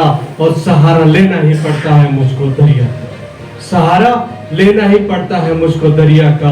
मैं कतरा हूं तरह तो बह नहीं सकता। आज जो हमारे बड़े भाई हैं और जनाब अबरार अहमद साहब, जनाब अहमद रजा साहब, शमीक भाई, हमारे एएमयू ओल्ड बॉयज के एक्स प्रेसिडेंट जनाब फसीउल्लाह भाई साहब, और भी जितने भी बीओटी एग्जीक्यूटिव के मेंबर आप लोग लड़ रहे हो। एक्चुअली मैं बस इतना ही कहना चाहूँगा कि इंडिया इस्लामिक कल्चर सेंटर और एएमयू ओल्ड बॉयज एक सिक्के के 2 पहलू हैं। बिना ओल्ड बॉयज के इंडिया इस्लामिक कुछ नहीं कर सकता और बिना इंडिया इस्लामिक कल्चर सेंटर के ओल्ड बॉयज कुछ नहीं कर सकता। क्योंकि मैं इससे पहले जब देशजात था एएमयू ओल्ड बॉयज में और मुजफ्फरनगर में जब मैटर हुआ था, तो मुझे याद है कि इंडिया इस्लामिक कल्चर सेंटर के जनाब अब्बासी साहब जो इंतकाल कर गए, उन्होंने मुजफ्फरनगर जाने के लिए एएमयू ओल्ड बॉयज को खर्चे, वहां बांटने के लिए जो भी सामग्री वगैरह सब कुछ दिया था। और वहां ओल्ड बॉयज में जा करके हम लोग जब राइड्स शुरू हुए थे, जोला, शाहपुर, पुढ़ाना, हर दिन एक एक कैंप पे रुके। बल्कि हमारे साथ जो भी 2-3 लड़के गए थे ओल्ड बॉयज टीम से, घबरा रहे थे, डर रहे थे, क्योंकि वहां अक्सर गोली चल रही, आगे जानी हो रहे थे, तो लोग डरे हुए थे। लेकिन कहीं ना कहीं बैकअप हमें इंडिया इस्लामिक कल्चर सेंटर से मिला। हम लोग गए, सामान लेकर के गए, और खास करके मैं लुई में देखा जहाँ पे एक छोटी सी, मेरे ख्याल से 4-5 महीने की एक बच्ची थी, जो एक माँ लेकर के आ रही थी और रास्ते में कहीं गिर गई, गन्ने खेत में कहीं पे, और वो उसका जो कपड़े था वो लेकर के आई। जब देखे हम लोग वहां, तो कपड़े में वो बच्ची नहीं थी, बच्ची कहीं रास्ते में गिर चुकी थी। तो दहशत हमने देखा, तो कहीं ना कहीं इंडिया इस्लामिक कल्चर सेंटर ने सपोर्ट किया। तो मैं यही कहना चाहूंगा कि हमारे ओल्ड बॉयज के जितने भी लोग हैं जो इंडिया इस्लामिक कल्चर सेंटर में है, और जितने भी कैंडिडेट लड़ रहे हैं, सभी अच्छे हैं। जितने भी कैंडिडेट लड़ रहे हैं, जितने जो भी पैनल है, मैं नहीं कहूंगा सब अच्छे हैं, सभी लड़ रहे हैं, लेकिन उन अच्छों में से हमें अच्छों को लाना है, ताकि कम से come India Islamic culture centre का बेटरमेंट हो, और देश में ही नहीं विदेश में भी इंडिया इस्लामिक कल्चर सेंटर का एक नाम है, लोग जानते हैं, पहचानते हैं। तो कम से कम ऐसा एक वजूद बने, और ये टीम जो बैठी हुई है, इंशाअल्लाह ये टीम जीत के आए और अच्छा काम करे, कौम के लिए खिदमत करे, और लास्ट में जाते जाते, क्योंकि वक्त बहुत कम है, फसूल्ला भाई को बहुत बहुत शुक्रिया जो आपने हमें मौका दिया। कभी इंशाल्लाह फिर मैं अपने दिल की बात करूंगा आप लोगों से। मैं इतना कहना चाहूंगा कि खास करके फसूल्ला भाई के लिए कि अभी ओल्ड बॉयज का मैं ज्वाइंट सेक्रेटरी हूं, और हम लोग को पिछले टर्म में भी और इसमें भी कंप्यूटर वगैरह हमारे ऑफिस में नहीं थे। इत्तेफाक से हम लोग ऐसे ही जा रहे थे, हम और हमारे सेक्रेटरी साहब सरवर भाई, फसूल्ला भाई से सलाम दुआ किया हम लोगों ने। हमने कहा कि ऐसे ऐसे है, कंप्यूटर नहीं हमारे यहाँ भी ओल्ड बॉयज ऑफिस में। बिना कुछ सोचे समझे आप बोले कि जाओ आप लोग ये दुकान है नेहरू प्लेस पे, और जो बढ़िया कंप्यूटर हो ऑफिस के लिए वो ले लें। तो ये बहुत बड़ी बात है, ये बहुत बड़ी बात है। ओल्ड बॉयज तो बहुत है, लेकिन जो दिल से खुल करके सामने आए, तो मैं आप लोगों का बहुत बहुत शुक्रिया। और मैं एक शेर के साथ अपनी बात को खत्म करूंगा कि मेरे हाथों में आने तो निजामे चमन, मेरे हाथों में आने तो निजामे चमन, खुली हवा में परिंदे भी मुस्कुराए। बहुत बहुत शुक्रिया।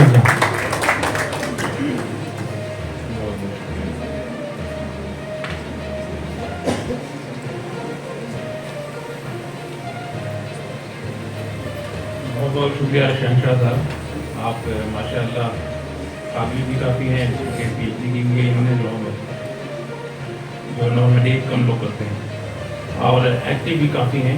ओल्ड बॉयज में इस वक्त मुझे तो यही नज़र आ रहे हैं, नज़र नहीं आ रहे इनके साथ, और यहाँ पे आ गए तो मुझे काफ़ी उम्मीद है कि अब हमें ओल्ड बॉयज का फुल सपोर्ट मिलेगा।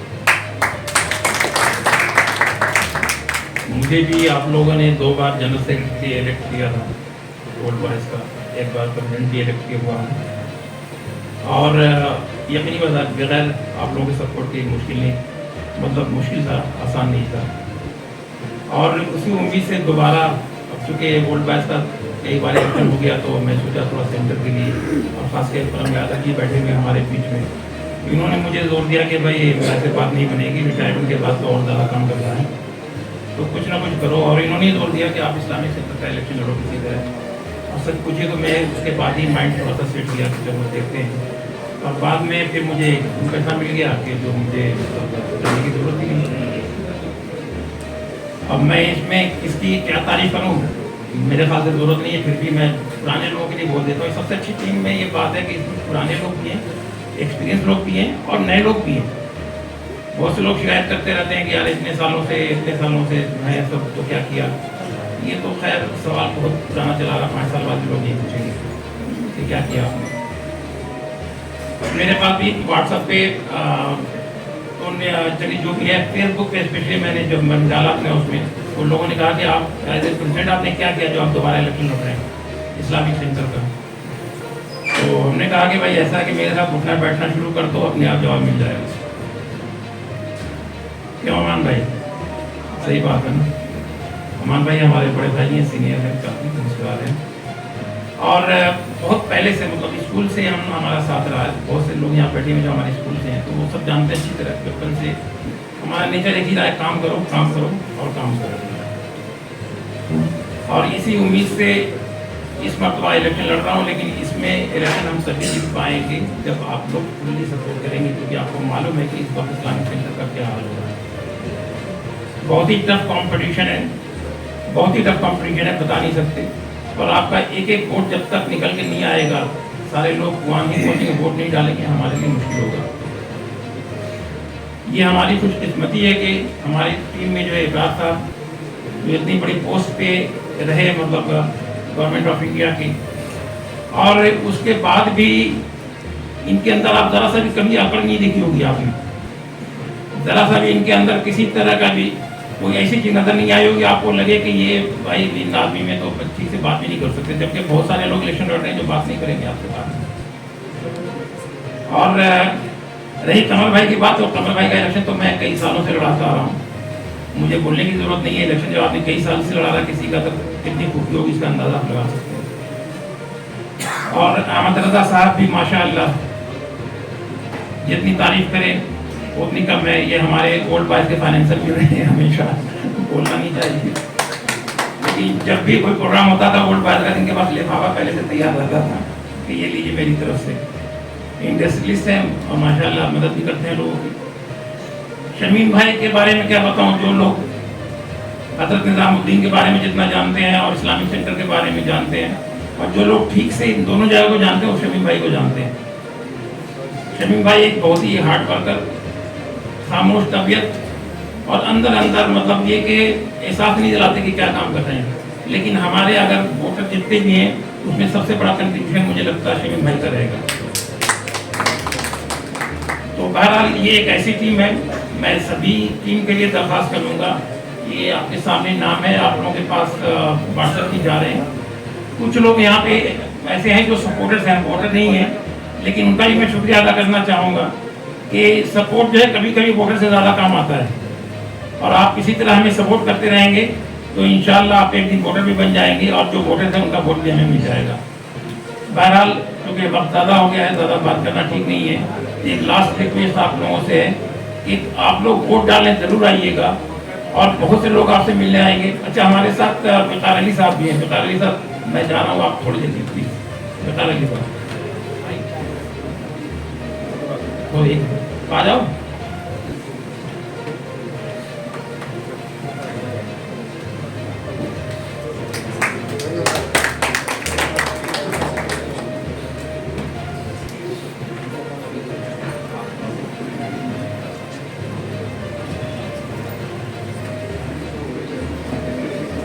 रेस्पेक्टेड अबरार साहब, कमर साहब, गुलाब मैडम, फसीउल्लाह साहब, और स्टेज पे बैठे हमारे माजी मोहम्मद और साथियों,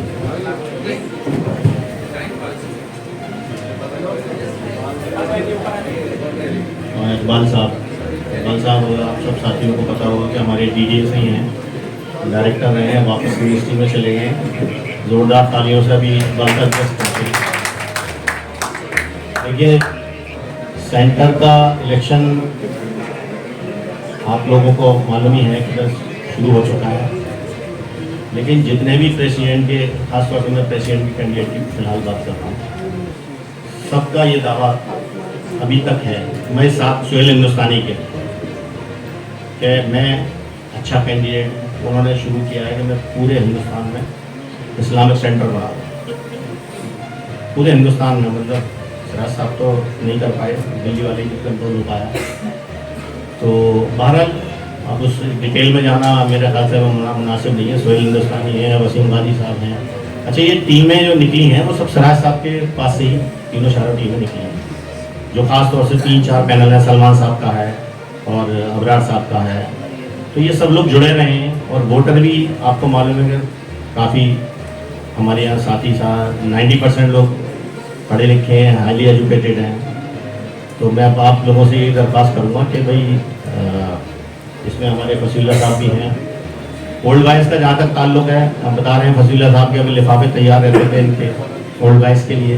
मुदस्सिर साहब खुद लड़ रहे हैं वाइस प्रेसिडेंट का, जो पूरी ओल्ड वाइस एसोसिएशन को लेकर चल रहे हैं। तो मेरी समझ में ये नहीं आ रहा है कि भाई, मैं तो साथियों ने कहा क्योंकि अलग अलग पैनल में अलग अलग सबके साथी लड़ रहे हैं, तो जाहिर है मीटिंग्स में भी लोग जा रहे हैं। समझ में ये नहीं आ रहा है कि किस तरह से लोग इलेक्ट करेंगे या वोट करेंगे, क्योंकि कुछ पुराने लोग हैं। अबरार साहब माशाल्लाह बहुत पुराने हैं, सिराज साहब से भी पहले अबरार साहब रहे हैं। अबरार साहब रहे हैं सेंटर से जुड़े 40 साल रहे हैं। तो अब वोटर्स मीटिंग में मैं जाता हूँ, सलमान साहब क्या भी था उस दिन, तो वहाँ पर भी लोग यही कह रहे थे भाई जब 40 साल से जुड़े हुए हैं, तो जब सिराज साहब का इशू आया अलग अलग कोई नहीं हुआ, बिल्कुल लास्ट तक चलता रहा। बल्कि अबरार साहब ने तो ये भी कहा कि भाई मुझे लड़ना नहीं है इलेक्शन, तो वो लोग फिर दोबारा से, सलमान साहब भी यही कह रहे हैं, मुझे ज़बरदस्ती ला रहे हैं। सिराज साहब भी यही कह रहे हैं कि मैं, अब लोग कह रहे हैं कि मुझे एक बार और लड़ा लें। तो बहरहाल खैर, मैं आप सब लोगों से गुजारिश करूँगा कि अच्छा पैनल है, और तकरीबन 4 लोग तो पुराने पैनल से ही हैं इसमें। मैं आप सब से गुजारिश करूँगा कि ज़्यादा से ज़्यादा वोट देकर इन पैनल को कामयाब बनाएं। शुक्रिया।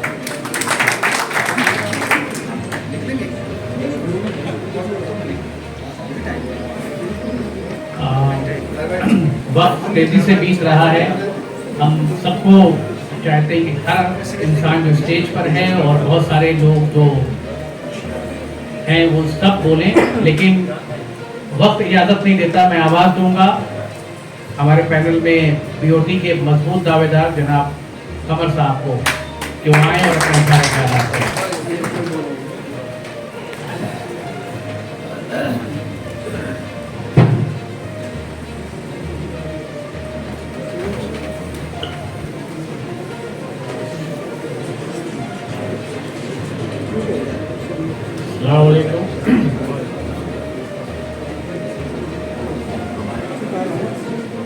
सबसे पहले आप सबका शुक्रिया कि आप इतनी हमारी दावत पे आप यहाँ तशरीफ लाए और हमारी बातें सुन रहे। हमारी जो टीम है उसका इंट्रोडक्शन ऑलरेडी हो चुका है आपसे। जैसा आप जानते हैं, इंडिया इस्लामिक कल्चर सेंटर एक सेकुलर इदारा है जिसकी मेंबरशिप सारे स्टेट्स और यूनियन टेरिटरीज में खुली हुई है कि वो इसके मेंबर बन सकते हैं। कास्ट, क्रीड, रिलीजन का कोई फर्क नहीं है और यही वजह है कि हमारे यहाँ काफ़ी तादाद में नॉन मुस्लिम्स भी मेंबर हैं। इंडिया इस्लामिक कल्चर सेंटर के बारे में एक साल से पहले बहुत लोग नहीं जानते थे, लेकिन इतने 7-8 ग्रुप बन गए जिनमें इंफॉर्मेशन कम और मिस इन्फॉर्मेशन ज़्यादा गई। तो इसलिए लोगों ने इस्लामिक सेंटर के बारे में अपनी अपनी जो राय कायम की वो बहुत गलत कायम की है। हम वहाँ रहे हैं गवर्निंग काउंसिल में या एग्जीक्यूटिव कह लीजिए या बोर्ड ऑफ ट्रस्टीज कह लीजिए, तो हमने फंक्शनिंग देखी है। ऐसी बात नहीं है कि वहाँ गलत हुआ है, लेकिन वैसे मुझसे पहले जिक्र कर चुके हैं, लेकिन बात जरूर मेंशन करना जरूर चाहूँगा। 9 मई 2023 को आप समझिए कि वो बेडरॉक है इस पूरी प्रॉब्लम का। सिराज साहब ने खत लिखा अबरार साहब को कि स्पेशल जीपीएम बुलाई जाए, क्योंकि मेरे पास 50 लोगों ने रिक्विजिशन भेजी है और इस रिक्विजिशन में एक एजेंडा भी लग के आया और एजेंडे में और पॉइंट तो थे ही, और एक मेन एजेंडा ये था कि प्रेसिडेंट के लिए जो एज की रेस्ट्रिक्शन है 75 साल की, वो खत्म की जाए।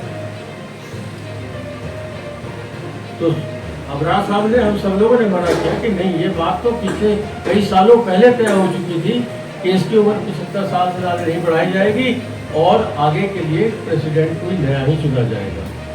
लेकिन वो वज़िर रहे और 4 जुलाई की उन्होंने स्पेशल जीपीएम फिक्स कर दी, सब ऑब्जेक्शन के बावजूद, सारे अपोजिशन के बावजूद।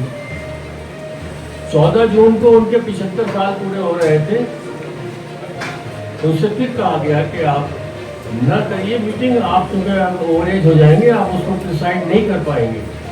माफ़ कीजिएगा किसी को बुरा लग रहा है, मैं आपको फैक्ट बता रहा हूँ, इसमें कोई गलत बयानी बिल्कुल नहीं, एक लफ्ज़ की गलत बयानी नहीं कि आप ओवरेज हो गए, आप 4 जुलाई की नहीं प्रिसाइड कर सकते, इसलिए आप इस मीटिंग को पोस्टपोन कर दीजिए।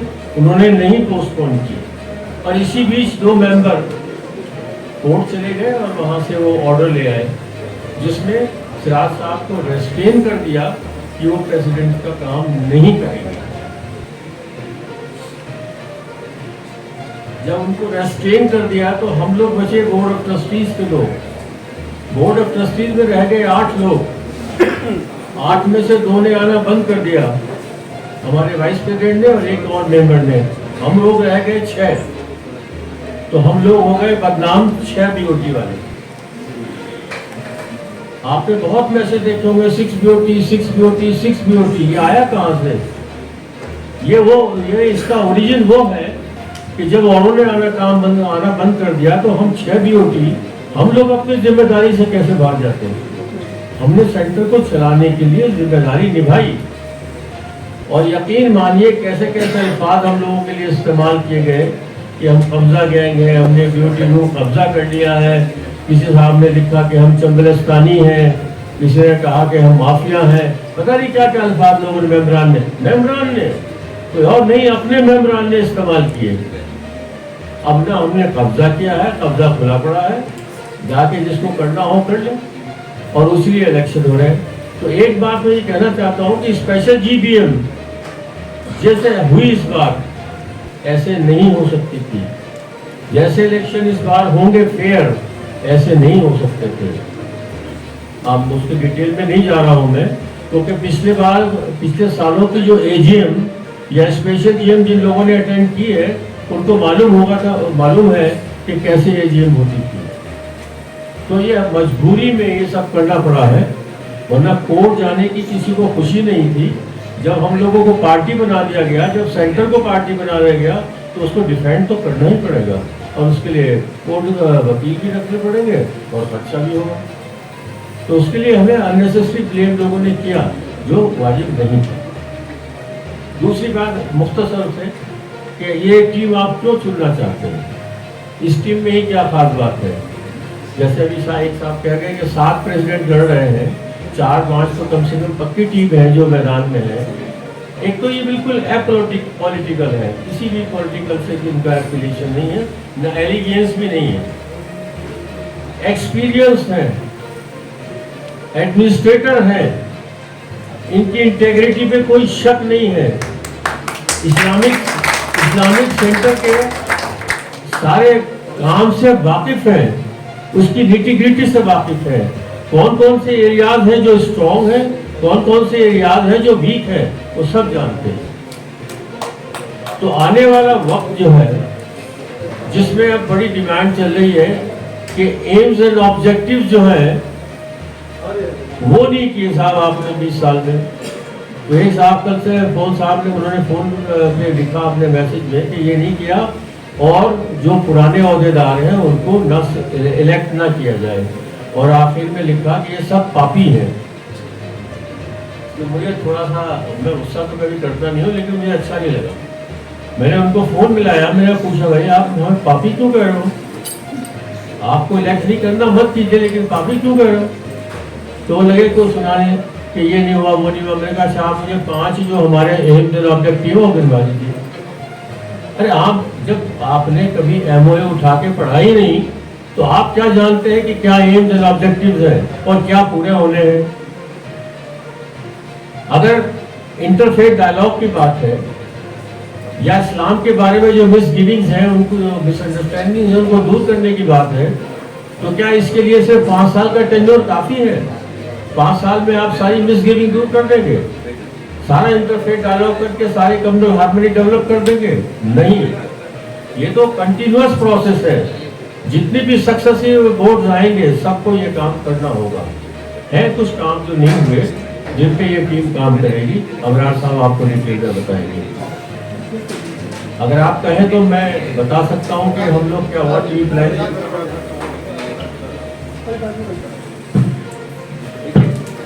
वैसे तो लंबी लंबी बातें हैं करने की, लेकिन हम तो करना चाहते हैं आने वाले 5 साल में।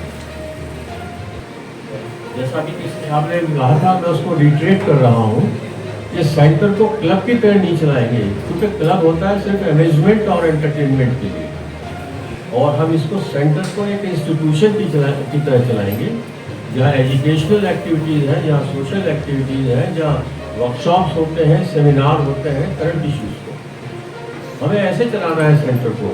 और जो कल्चरल एक्सचेंज की बात है, या मैगजीन निकालने की बात है, या वीकली मंथली जो लेटर निकलता है वो निकालने की बात है, वो करे जाएंगे। काम शुरू किया था, नहीं पूरा हो पाया, क्योंकि मेंबर्स की तरफ से कोई कंट्रीब्यूशन नहीं आया, कोई राइटअप लिख के नहीं आया। तो एक तो ये है। दूसरा, जो हमारा इंटरनल एडमिनिस्ट्रेशन है, उसको हमें स्ट्रेंथन करना है और स्ट्रीमलाइन करना है। नंबर 3, मैं इसी बात को रिटेट कर रहा हूँ कि जो हमारे एम्स एंड ऑब्जेक्टिव हैं उनको सिस्टमेटिकली हम उनको इम्प्लीमेंट करेंगे, उनकी डिटेल बाद में आएगी। फिर MOA की स्ट्रिक्ट ऑब्जर्वेंस की जाएगी, जैसा भी MOA है, प्लस फाइनेंशियल प्रॉपर्टीज के जो रूल्स हैं उनको स्ट्रिक्टली फॉलो किया जाएगा। मेंबर्स के लिए जिसकी बड़ी डिमांड है, और हर मीटिंग में हम भी सुनते हैं कि मेंबर्स को बैठने उठने का वहाँ कोई इंतजाम नहीं किया जाए। हालांकि वहाँ पर है बेसमेंट पे एक इंतजाम है, लेकिन शायद वो अप्रोच से बाहर है, इसलिए लोग नहीं पहुँच पाते हैं। तो हम लोग क्रिएट करेंगे एक ऐसा welcome hospital and friendly area जहाँ पर मेंबर्स आकर अपना एंजॉय कर सकते हैं, बैठ सकते हैं, सोशलाइज कर सकते हैं। लाइब्रेरी को हम और एनरिच करेंगे, हालांकि विजिटर लाइब्रेरी में नहीं है, पूरे दिन में शायद ही 1 या 2 लाइब्रेरी को आते हो जिसका इस्तेमाल करते हैं। जो लोग एग्जाम देते हैं सिविल सर्विसेज का, वो 1-2 लड़का बैठा रहता है, वरना मैंने आज तक कभी किसी मेंबर को लाइब्रेरी का फायदा उठाकर नहीं देखा। पूरे अरेंजमेंट्स का, पूरे सिस्टम का कंप्यूटराइजेशन अभी नहीं हुआ है, वो इस आने वाले 5 साल के लिए हमारा प्रोजेक्ट है और हम उसको करेंगे। मेंबर्स की ग्रीवेंस और कंप्लेंट के लिए कोई रिड्रेसल सिस्टम नहीं है, आप कहीं अप्रोच करना चाहें नहीं कर सकते हैं, वो हम बिल्डअप करेंगे वहाँ पर, जिससे कि आपकी बातें हम तक आ सकें। MOA जो पुराना हो गया 20 साल पुराना, जिसमें रिवीजन की जरूरत है, इसको सिस्टमेटिकली और कंप्रिहेंसिवली इसको हम अमेंड करेंगे, जिसमें आप सबकी मदद ली जाएगी। दैन हम लोग पार्टिसिपेटिव मैनेजमेंट में बिलीव करते हैं, मीटिंग करके आप लोगों से या सिलेक्टिव ग्रुप से मीटिंग करके उनकी राय लेके सेंटर को हम चलाने के लिए करेंगे। Educational activities, human empowerment and youth empowerment के लिए जो एक्टिविटीज हमारे उसमें लिखी हैं, हम उनको पूरा करेंगे। अब मैं गिरता नहीं जाऊंगा, बहुत लंबा हो जाएगा, मैं यही इसको क्लोज कर रहा हूँ क्योंकि अभी वक्त भी ज़्यादा हो गया है और बोलने वाले 2 लोग भी हैं। तो इन्हीं अल्फाज के साथ शुक्रिया, आपसे रिक्वेस्ट करता हूँ कि अगर आपको लगता है कि ये टीम डिलीवर करेगी, इस टीम में आपको ट्रस्ट है, वैसे तो सभी ट्रस्ट रिपोज कर रहे हैं आप में, और आप चाहते हैं कि सेंटर अपोलिटिकल रहे, तो आप please vote us. Thank you very much.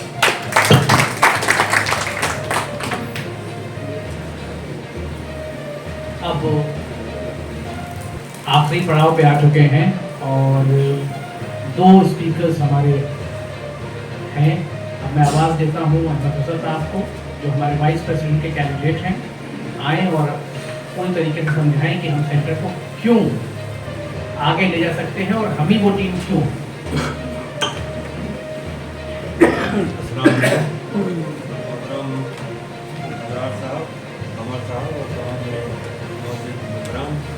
लाए हैं, आप सब लोगों का वेलकम करता हूँ। देखिए, मैं इस्लामी सेंटर से तकरीबन 2004 से जुड़ा हूँ, हालांकि उससे पहले काफ़ी पहले से हूँ मैं, लेकिन 2004 की फर्स्ट इलेक्शन से मैं साथ हूँ। इलेक्शन के बाद में पहले टेन्योर में तो कोई अहदा मेरे पास नहीं था, मैं एग्जीक्यूटिव से स्टार्ट हुआ था।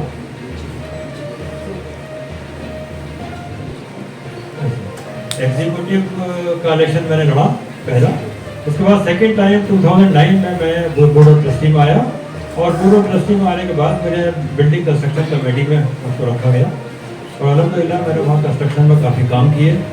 जो भी चीज़ें थी, बड़े जो एक्सपेंसेस वहाँ पे बढ़े हुए थे, जो कोटेशन आती थी, एक बाथरूम 3.5 लाख, तो मैंने उसको बड़ा रिड्यूस कर दिया और बहुत कम अमाउंट में तकरीबन 90,000 में हमने पूरे रूम को रिनोवेट किया। तकरीबन 10-12 रूम हमने रिनोवेट भी किए थे। बाद में 2014 के में जब DOT का इलेक्शन में आया दोबारा तीसरी बार, तो उसके बाद अल्हम्दुलिल्लाह मैं एज ए ट्रेजर यहाँ पर रहा। एज ए ट्रेजर मैं काफ़ी मतलब 2004 से लेकर 2014 तक रहा हूँ।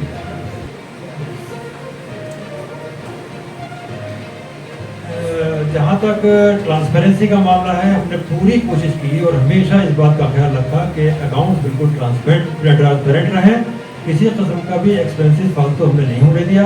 हम तमाम लोग जितने भी मेम्बरान थे, चाहे हमारे प्रेसिडेंट, वाइस प्रेसिडेंट और हम सब लोग जितने भी थे, हमने अपनी जेब से, अपनी पॉकेट से चाय के पैसे दिए, इवन हमने चाय भी वहाँ की नहीं पी।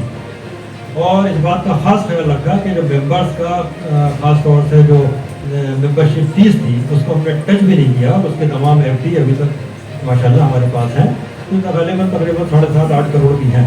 उसका इंटरेस्ट को हमने कभी टच नहीं किया। उसके बारे में बोर्ड ने यह तय किया कि इसको हम खर्च करें गरीबों पर और तालीम पर, तो जो कर सकते थे वो सब चीज़ें हम लोगों ने की हैं। और अल्लाह का लाख लाख करम है, किसी किस्म की भी कोई भी लाभ किसी भी लोग पर, हमारे पुराने लोगों पर या किसी पर भी नहीं है। ये फ़र्क जो आया वो सब फ़र्क सिर्फ इतना था कि जो एज का मैटर आया 75 ईयर्स का, वहाँ पे हमने सिर्फ एक मुखालफत की और उस मुखालफत को इशू इतना बड़ा बन गया कि वो तमाम उसमें मीडिया में सब जगह फैलना शुरू हो गया और उसमें जितने भी हमारे सिलसिले में एलिगेशन लगा सकते थे लोगों ने लगाए BOT पर सब पर। लेकिन चीज़ ये है कि उसके बाद इस दौरान में 1 साल में भी हमने बहुत संभाल कर चलाया, हमने सेंटर भी चलाया और सेंटर में किसी किस्म की भी कोई चीज़ हमने रुकावट नहीं आने दी। आप ये समझिए कि सेंटर के अंदर लोग कहते हैं कि साहब सेंटर ख़त्म हो गया, सेंटर में कोई मतलब ये कि सेंटर बर्बाद हो गया। अल्हम्दुलिल्लाह कोई बर्बाद नहीं हुआ, सेंटर नॉर्मल चला और नॉर्मल सब चीज़ चलती रही। सिर्फ एक इशू को मेंबर्स ने जो बनाया वो मेंबर इशू बनाते रहे और हमने कोई जवाब किसी किस्म का भी उनको नहीं दिया। ये हमारा मिजाज है, क्योंकि हमने सोचा कि भाई ठीक है इलेक्शन आएगा, इलेक्शन में अगर लोग ये समझते हैं कि हमने कोई काम नहीं किया तो वो एक अलग बात है, वो अपने आप हमें वोट देंगे या नहीं देंगे। लेकिन चीज़ ये आती है जो एक्सपीरियंस हम लोगों को था, जो एक्सपीरियंस हम लोगों को रहा है, उसमें जो कमियां थी उन कमियों को हमारा प्रोग्राम था कि हम आगे उसको पूरा करें और उसी पूरा करने की ख्वाहिश हम लोगों में रही। उसी सिलसिले में हमने महसूस किया था कि भाई हमारे प्रेसिडेंट साहब की एज 75 ईयर्स की जब हो जाएगी तो बजाय ये कि उससे पहले हम कुछ शोर मचाएं या कुछ करें, बेटर ये है कि पीसफुली जब एज इनका टाइम ख़त्म हो जाता है तो उसके बाद वो सब लोग अपना काम करेंगे और फिर जो फैसले जो कमियां रह गई हैं उन कमियों को पूरा किया जाएगा। क्योंकि हम बोर्ड में बहुत सी बातें बहुत सी चीज़ें उठाते थे जिसके मिनट्स में भी चूँकि 3-3, 4-4 महीने मिनट्स बनाने में लग जाते थे और जब 3-4 महीने बाद मिनट बनकर आते थे तो वो सारी बातें उसमें से गायब होती थी जो हम लोगों ने बीच में तय की थी या ऑब्जेक्शन किया था जो हम चाहते थे। लिहाजा बहरहाल मैं आखिर में ज़्यादा टाइम ले लूँगा, बस आप लोगों का शुक्रिया अदा करूँगा। बाकी अबरार साहब आपकी तरफ से बना देंगे, बहुत बहुत शुक्रिया। हाँ कहना भूल गया कि हमने यंग स्टर्स रखे हैं, मेराज साहब और हमारे और नए टीम जो आई है एग्जीक्यूटिव में भी, तो माशाल्लाह नए लोग इसीलिए आए हैं क्योंकि बजाय ये रहे कि साहब पुराने चल लोग हैं, पुरानों का होना यूँ ज़रूरी है कि उन्हें एक्सपीरियंस है और नयों को ट्रेन करना ज़रूरी है कि और एक्सपीरियंस लोग ही उन्हें ट्रेन करेंगे। उन्होंने एक बात कही कि action speaks louder than words, यही इस टीम का मोटो है और इसी पर हम काम करेंगे। अबरार साहब को मैं आवाज़ दूँ उससे पहले शहजाद अंसारी साहब के दामाद साहब यहाँ मौजूद हैं, वो 1 मिनट कुछ कहना चाहते हैं। सनाउल्लाह एडवोकेट साहब तशरीफ़ लाएँ। बहुत अच्छे तरीके से वो कोर्ट में लगातार अपनी आवाज़ को बुलंद करते रहे। मैं चाहता हूँ कि बस 2 मिनट के अंदर की बात।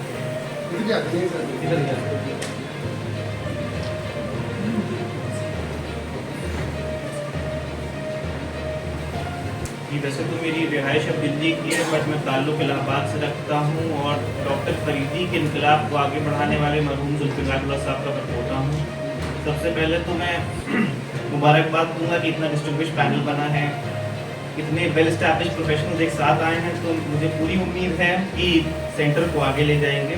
बस एक बात बोलूँगा कि एज अ समबडी जो सेंटर से बाहर है, लोग आज सेंटर को एज अ रेस्टोरेंट देखते हैं, जो जहमत नहीं उठाना चाहते हैं पुरानी दिल्ली निज़ामुद्दीन जाने का।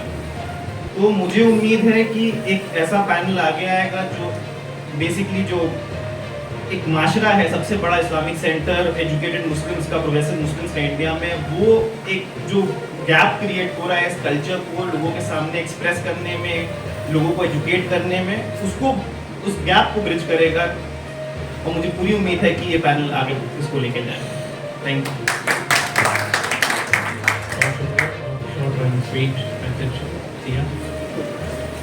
यकीन मुहक्कम अमल फहम मोहब्बत फातिह आलम, जिहाद जिंदगानी में यही मर्दों की शमशीरें। मैं आवाज़ देता हूँ हमारे प्रेसिडेंशियल कैंडिडेट और होने वाले प्रेसिडेंट इंशाल्लाह अबरार साहब को।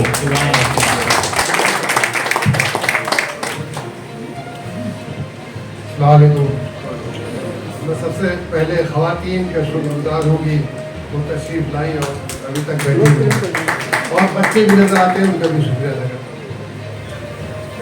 कमर भाई ने करीब जितने इम्पोर्टेंट पॉइंट्स हैं सब टच कर लिए, लेकिन मैं शॉर्ट में टच करना चाहूँगा क्योंकि जो हमारा मकसद है, जो सेंटर बना था, तो जो MOU जो 5 है, 1 से लेकर के 5 तक, ये हकीकत है कि उनमें काम नहीं हुआ, तो वो बहुत है। और जैसे कमर भाई ने कहा था कि कंटिन्यूस प्रोसेस है, तो हम उसको करेंगे।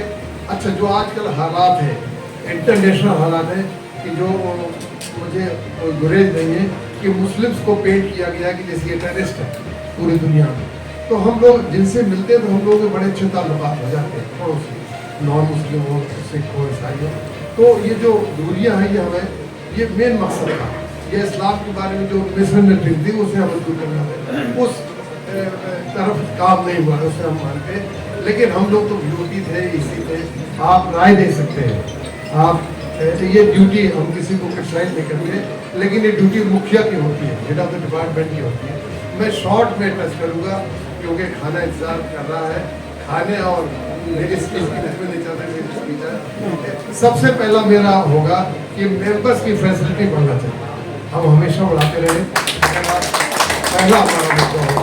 अगर आप मालूम करें सब मेंबर हैं जो बैंक्वेट हॉल के नीचे मेंबर्स लोग हैं वो तारीफ नहीं करते। हम रजा भाई और शमीम भाई, कमर भाई, सराज भाई से कहा कि सारी सब बनाएंगे, लेकिन बदकिस्मती से वहाँ वाईफाई कनेक्शन नहीं हुआ तो मोबाइल का कनेक्टिविटी नहीं है, इसलिए वो ज़्यादा हिट नहीं हुआ और थोड़ा सा दब करके। तो हम लोगों ने राय दी थी कि सीढ़ियाँ मस्जिद के सामने से उतर जाए। आप राय दे सकते हैं, हम देख लेंगे, हम कर लेंगे, और उसमें साल 10 साल इंडिसिसिवनेस था, उस इंडिसिसिवनेस को हमने जोर से नहीं होने दिया। हमारी भी जिम्मेदारी है जिसके लिए मैं माफ़ी मांग चुका। ये तो हम उसी वक्त लड़ाई कर लेते सब लोग, तो जो हालात आज हुए वो 10 साल पहले प्रेसिडेंट हो जाते, मैं ज़्यादा एलिमिनेट नहीं करूँगा। दूसरा, हम जो सोच रहे हैं इंशाल्लाह जो डोम के नीचे हमें 5 साल से हो गया, क्योंकि मैं तो बॉम्बे में भी रहा चीफ कमिश्नर, तो वहाँ पे 4-4 फीट ज़मीन इस्तेमाल होती है। बस मैं प्रैक्टिकल बात करूँ तो डोम के नीचे हम कम से कम 25-30 लोग बैठेंगे जरूर से। स्टैंडिंग में अखबार लगा सकते हैं, वेंडिंग मशीन, चाय कॉफ़ी कर सकते हैं। अब कोई नया मेहमान जाता है वो बड़ा खो जाता है कि कहाँ जाऊँ। वीआईपी रूम, वीआईपी थे साहब, हम भी नहीं घुस पाते थे कि साहब के मेहमान बैठे हुए। मैं किसी की बुराई नहीं करता, मेरे ख्याल में 3-4 साल से रहने तो साहब का मेहमान और कोई मेंबर है। भाई ये सेंटर मेंबर्स के लिए है, अगर प्रेसिडेंट भी है तो अगर मेंबर आया है कॉमन तो प्रेसिडेंट को जो मेंबर है उसको जगह देना चाहिए। ये मेरी सोच है, क्योंकि मेंबर ने आपको बनाया, अगर ये सोच नहीं होगी तो बहुत मुश्किल हो जाएगा। अच्छा, हम लॉन्ग भाई मेंबर्स की नहीं है तो जो पहले से सबकी जिम्मेदारी बनती है, सबकी लाइफ उनके बाद जो हुआ है, जो हम उससे हमें एहसास है, जो लोग हैं पहले से वो भी रिस्पॉन्सिबल, बिल्कुल रिस्पॉन्सिबल, हम जिम्मेदारी हमने ली है, बिल्कुल रिस्पॉन्सिबल। तो आप राय दे सकते हैं। दूसरा, मैं लंबी लॉन्ग लिस्ट नहीं बनाऊंगा, जो प्रैक्टिकल चीज़ें हैं जो कर सकते हैं, नहीं तो हवा में तो बहुत बातें हो सकती हैं। कुछ आते हैं एजेंडा आए 28-28 पॉइंट के हैं या 20-20 पेज के, वो हम नहीं बनाएंगे। हम तो अब जैसे एक प्रैक्टिकल आइडिया हो डोम के नीचे और जो फर्स्ट फ्लोर में जगह है बॉल्कनी, वहाँ पे हम लोग रेस्टोरेंट कर सकते हैं। ऊपर जो लाइब्रेरी के बाहर एरिया है उसे हम फैसिलिटी बढ़ा सकते हैं। ये छोटी छोटी चीज़ें, लेकिन इससे क्या है कि मेंबर जो है वो वहाँ जा कर के आराम से बैठ सकते हैं। अभी मेंबर या तो करीब में जाए या कॉफ़ी शॉप में जाए, जब खर्च करेगा तब उसको हो सकता है। एक दूसरा हमारा जहन में कि इंडिया इस्लामिक कल्चर सेंटर का हम लोग इंशाल्लाह कोशिश करेंगे एफिलिएशन हो जाए। जैसे बॉम्बे में CSI है, कानपुर में गंजेस क्लब है, कानपुर क्लब है, आज भी खो जाता है कि मैं बॉम्बे जाऊँ कहाँ रुकूँ। तो अगर आपका एफिलिएशन है, अच्छा मैंने ये बात चलाई, जो इंडिया इंटरनेशनल सेंटर के डायरेक्टर थे मिस्टर श्रीवास्तव, वो आए थे, हमने कहा अपने ऑनरेबल एक्स प्रेसिडेंट से कि साहब हम लोग उनसे अगर टाई अप कर लें तो अगर उनके यहाँ कमरे अवेलेबल हैं तो हमारा मेहमान चला जाए हमारे यहाँ, तो वो लोग आ जाए। बॉम्बे में क्रिकेट क्लब ऑफ इंडिया है और बहुत सी क्लब है, तो उनसे एक एक क्लब अगर हर शहर में कर ले तो हमारे मेंबर्स को वो होएगा नहीं कि अगर चेन्नई जा रहा हो उसका एफिलिएशन है वहाँ जाकर सकता है। ये प्रैक्टिकल चीज़ें हैं और बहुत आसानी से हो सकती है। अगर उनके मेहमान आएंगे तो हमारे यहाँ रुकेंगे, दूसरा हम लोग रहेंगे। अच्छा, अक्सर एक सवाल आता है कि हम लोग इलेक्शन क्यों लड़ना चाहते हैं कि आप 20 साल लेंगे, लोग मांगते हैं 20 साल के हिसाब है, तो हम कहते हैं भाई 20 साल के नहीं 40-45 साल के हिसाब मांगिए। और बात शुरू होती है 77-78 से। आवाज़ आ रही है? तो आवाज़ ये बात होती है 77-78 से, जब हम अलीगढ़ मुस्लिम यूनिवर्सिटी से यूपीएससी के एग्ज़ाम देने आते थे, तो मरहूम आरिफ चौधरी साहब वो रहते थे पुल बंगश में, नया मोहल्ला में, तो हम वहाँ रुकते थे। 15-20 लोग थे और भाभी खाना बनाते थे। तो उसी वक्त मैंने तहिया किया कि ना मेरे इनसे आरिफ चौधरी साहब से रिश्तेदारी है, ना मेरी कोई करीब दोस्ती है, लेकिन ये कौम के लिए और जो दबी कुचली कौम उनके बच्चों के लिए खाना बना रहे हैं। अब तो मुझे यूपीएससी में सिलेक्शन कराने का, उस वक्त से मैंने और मेहनत करना शुरू की। तो इस तरह का जज्बा उस वक्त ही आया। फिर अगर हम लोग जगह नहीं थी रुकने की, तो तैयब चौधरी साहब मरहूम, उनकी कोठी में बलवंत राय मेहता लेन में रहते थे। तो हम लोग उस वक्त अटैची चलती थी लेदर की, बहुत से बच्चे तो पैदा नहीं होंगे, और होटल में बिस्तर होता था, उसी में किताब होती थी। तो हम लोग कभी पहाड़गंज के होटल में, कभी अपना के तिबिया और गर्मियों में होता है फिलिप्स, तो वहाँ हम लोग रुकते थे। तो ये जो कंसेप्ट आया है कि एक जगह होना चाहिए, और उसके खुशकिस्मती से हम हिस्से में हैं, पार्टी टू इट। तो उस वक्त महसूस हुआ कि जगह होना चाहिए, और फिर उस वक्त जस्टिस हिदायतुल्लाह साहब, बेगम आबिदा अहमद, इन सब ने कोशिश की और सबकी मदद दी गई। और फिर जब ये ज़मीन का आ गया, तो हकीम साहब ने 10 लाख रुपए दिए। तो अगर हकीम साहब ने ज़मीन न ली होती तो ये जगह नहीं बनती। अब लोग अगर किसी का नाम ले लेते हैं कि अपने आरिफ साहब का कोई नाम ले लेता है इस बीच में, या हकीम साहब का नाम ले लेता है, तो हमारे एक्स मान्यवर बाद में कहते हैं कि उनका नाम क्यों ले रहे हैं। बड़ा अफसोस होता है कि बहुत छोटी छोटी बातें। लेकिन मैं जब नौकरी से रिटायर हो गया, तब मैंने करीब से देखी। जिम्मेदारी हम बार बार हर फोरम में लेते हैं, लेकिन हमें अफसोस होता था और मन कचोक करके रह जाता था कि अगर ये लोग ज़मीन न देते तो हम लोग क्या कर सकते। फिर दूसरा ये फसाद क्रिएट किया गया कि this centre has been brought into existence by the efforts of the ex president, जबकि ये सरासर झूठ है। मूसरा साहब मरहूम सुन रही होगी, जब काम नहीं हो रहा था तो हम लोग मूसरा साहब के यहाँ गए, वो सेक्रेटरी स्टील थे, कि साहब ये ज़मीन पड़ी हुई है, आप आइए अल्लाह के वास्ते। तो वो आए, उन्होंने 10 करोड़ का कलेक्शन किया और पूरी बिल्डिंग तैयार हो गई और सब कुछ था। इलेक्ट्रिफिकेशन और प्लम्बिंग और सीवर लाइन सब पड़ चुकी थी। लेकिन फिर हताश हो गए, ये 4-6 महीने तो फिर सराज भाई आते। लेकिन ये जो फैलाया जा रहा है उनका कंट्रीब्यूशन माना नहीं करते, लेकिन जितना कंट्रीब्यूशन बताया जाता है उतना है भी नहीं। तो ये हकीकत है। तो हम लोग इसलिए लड़ना चाहते हैं कि टीम हमारी नया ब्लड है, नया फ्रेश ब्लड है। हम लोग बुजुर्ग तो मैं नहीं कहूँगा क्योंकि सुबह में साइकिल में चलाता हूँ, टहलने में जाता हूँ, और बुजुर्गी और बीमारी सब जेल में, तो काम करेंगे और हमारी हिम्मत है कौम की खिदमत करने की, वही हम चाहते हैं। और लोग 20 साल का हिसाब मांगते, मैंने बता दिया भाई 20 साल का हिसाब मत मांगो, अल्लाह के वास्ते 45 साल का मांगो। जब ये सेंटर का कंसेप्ट आया था तब ये हम सोचते हम एग्जाम दे रहे थे यूपीएससी में, हम सब मौजूद थे। और 6 ब्यूटी को तो उन्होंने बिल्कुल विलेन, कब्जा, गैंग, और पता नहीं क्या क्या अल्फाज जो कमर भाई और पता नहीं क्या क्या कहा, हमने बर्दाश्त किया कि ना समझ है। क्योंकि जब सर सैयद जाते थे पैसा कलेक्ट करने तो उनके ऊपर पत्थर भी गिरते थे, गालियाँ भी देते थे, और उन्हें फतवा दिया था कि वो सम्मान नहीं, तो नेक काम में गालियाँ तो। और उसी सिलसिले में फिर मैं भी हताश हो गया।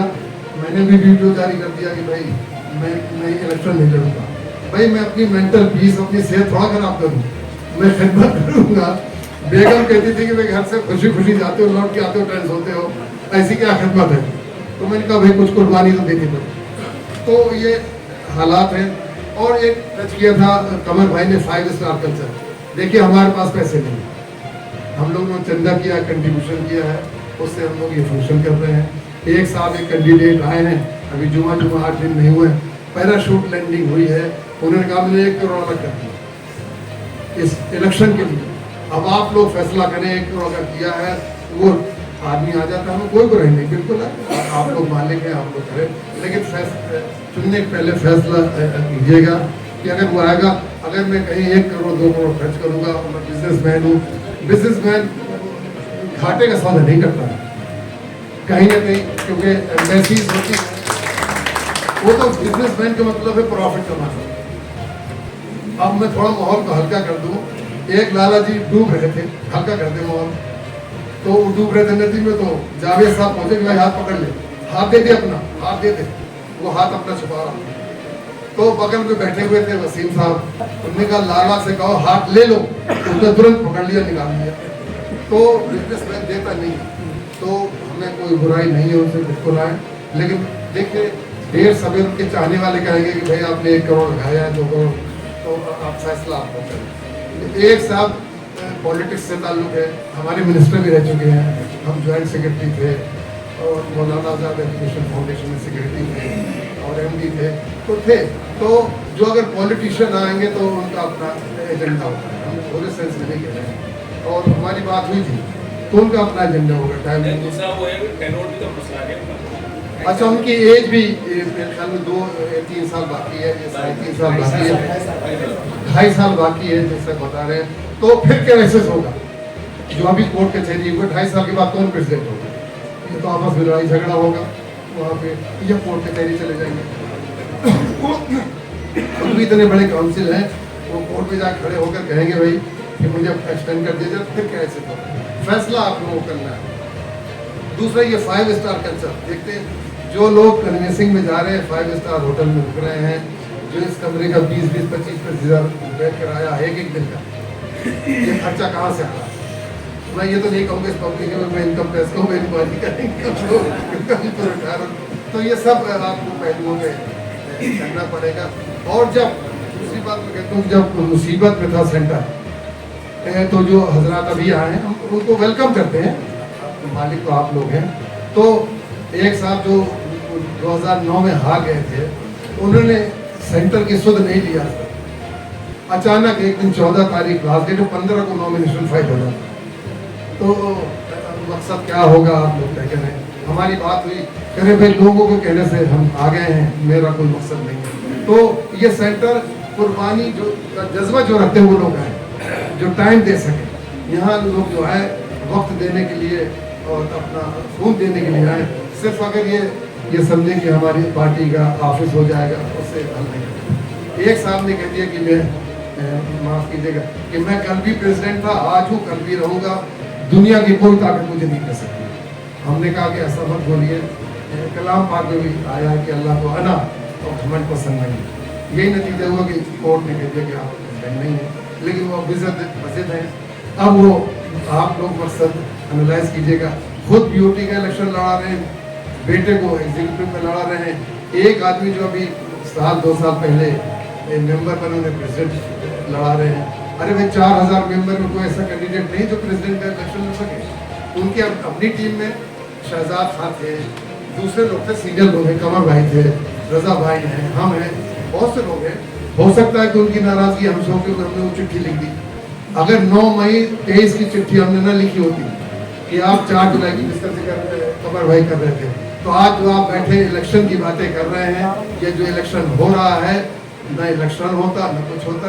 जो स्पेशल AGM है उसमें 75 का 95 साल, ये 195 साल उम्र हो जाती। वो कहते हो गया, और बीच में अगर मुइन जयपुरी बोलते तो बैठ जाओ। तो इस तरह से अमेंडमेंट। अच्छा, हम लोगों ने ऑफर दिया सिराज भाई को, हमने और शमीर भाई ने, रजा भाई ने, कि सिराज भाई 20 साल बहुत होते हैं, कमर भाई सब लोगों के पुराने लोग थे, कि 20 साल बहुत होते हैं, अल्लाह के वास्ते जो करना था नहीं करना था कर दिया। अब ऐसा है कि 15 को 15 रिजाइन करो और यंग ब्लड आए। मान के मैंने कहा कि सिराज भाई 20 साल नहीं 25 साल थे, कह रहे कैसे? तो हमने कहा हम लोग मूसा रजा साहब की टीम में भी थे, सिराज भाई और हम दोनों ज्वाइंट डायरेक्टर एडमिनिस्ट्रेशन थे। उन्हें ज्वाइंट डायरेक्टर एडमिनिस्ट्रेशन था, वो जनरल थे। तो उनका 25-25 साल हो गया, अब नाती पोतों के साथ खेलने का टाइम आ गया हम लोग, तो चलिए। वो कह रहे ना, हमें तो नहीं, मेरी इतनी बड़ी कुर्बानी है, मैंने सब कुछ लुटा। हमने कहा सिराज भाई आपने लुटाया नहीं, हम इनकम टैक्स से हमारा ताल्लुक है, इस पोस्ट के लिए लोग 5,000 करोड़ खर्च करते हैं।